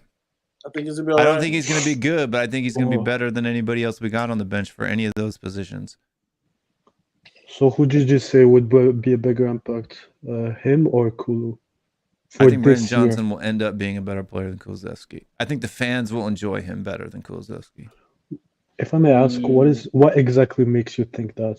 Like, is it like the pace? What is it? For me, it's the goal. It's the pace. It's his ability on the ball, like beating a man, right? Everybody gets mad because Kulu can't beat his man, right? Yeah. He can do that, and his goal to shot ratio is almost 2 times as high as Kulusevski's.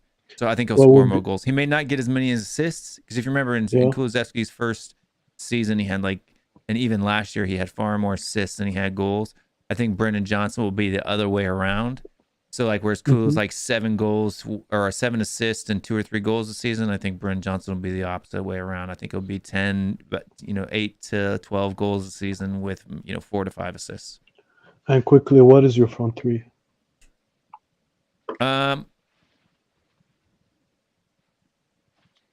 Because we don't have a. Son Johnson, Kulu. Yeah. So you Or put Johnson as striker? Or Johnson on the left, Son in the middle. Kulu on the right, or flip him around. Kulu on the left on their strong foot. Johnson on his strong foot.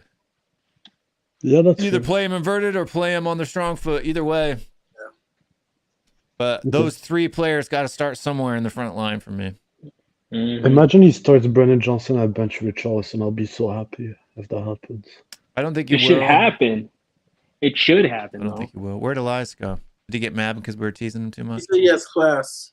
Oh. Well, he shouldn't have joined the stream in the first place. Priorities. So what was your score, Minerals? 2-2, We're not going to let you out of it. You said 2-2. Did you say 2-2? Dietrich? I said 2-2. Desmond 2-2? Yeah. Desmond 2-2. That's it, folks. Yeah, that's it. We are done. We are out. We're out. Watch the stream tomorrow, UK time 2:30, American stateside 9:30. Be all of us, me, Will, Iggy, JP, and maybe Stell. Yep. They get kicked out of the watch alongs. Come on. Huh, I'm going to kick you out of the watch along. Yeah. You guys ready? I lost my job. We'll see you guys in the morning. Thanks for liking the stream and all you guys, all that other stuff. Dietrich's piss off. Big up Minerals. De La Spurs. You're always great as usual. Elias, next time that you're in between your 5-minute break for class, just don't bother. No. Maury, thanks for hosting a great show tonight. We will see you guys tomorrow. We're out. Out. The first game we look for, Robbie. Tottenham away. When we got Tottenham away. Tottenham away. When we got Tottenham away.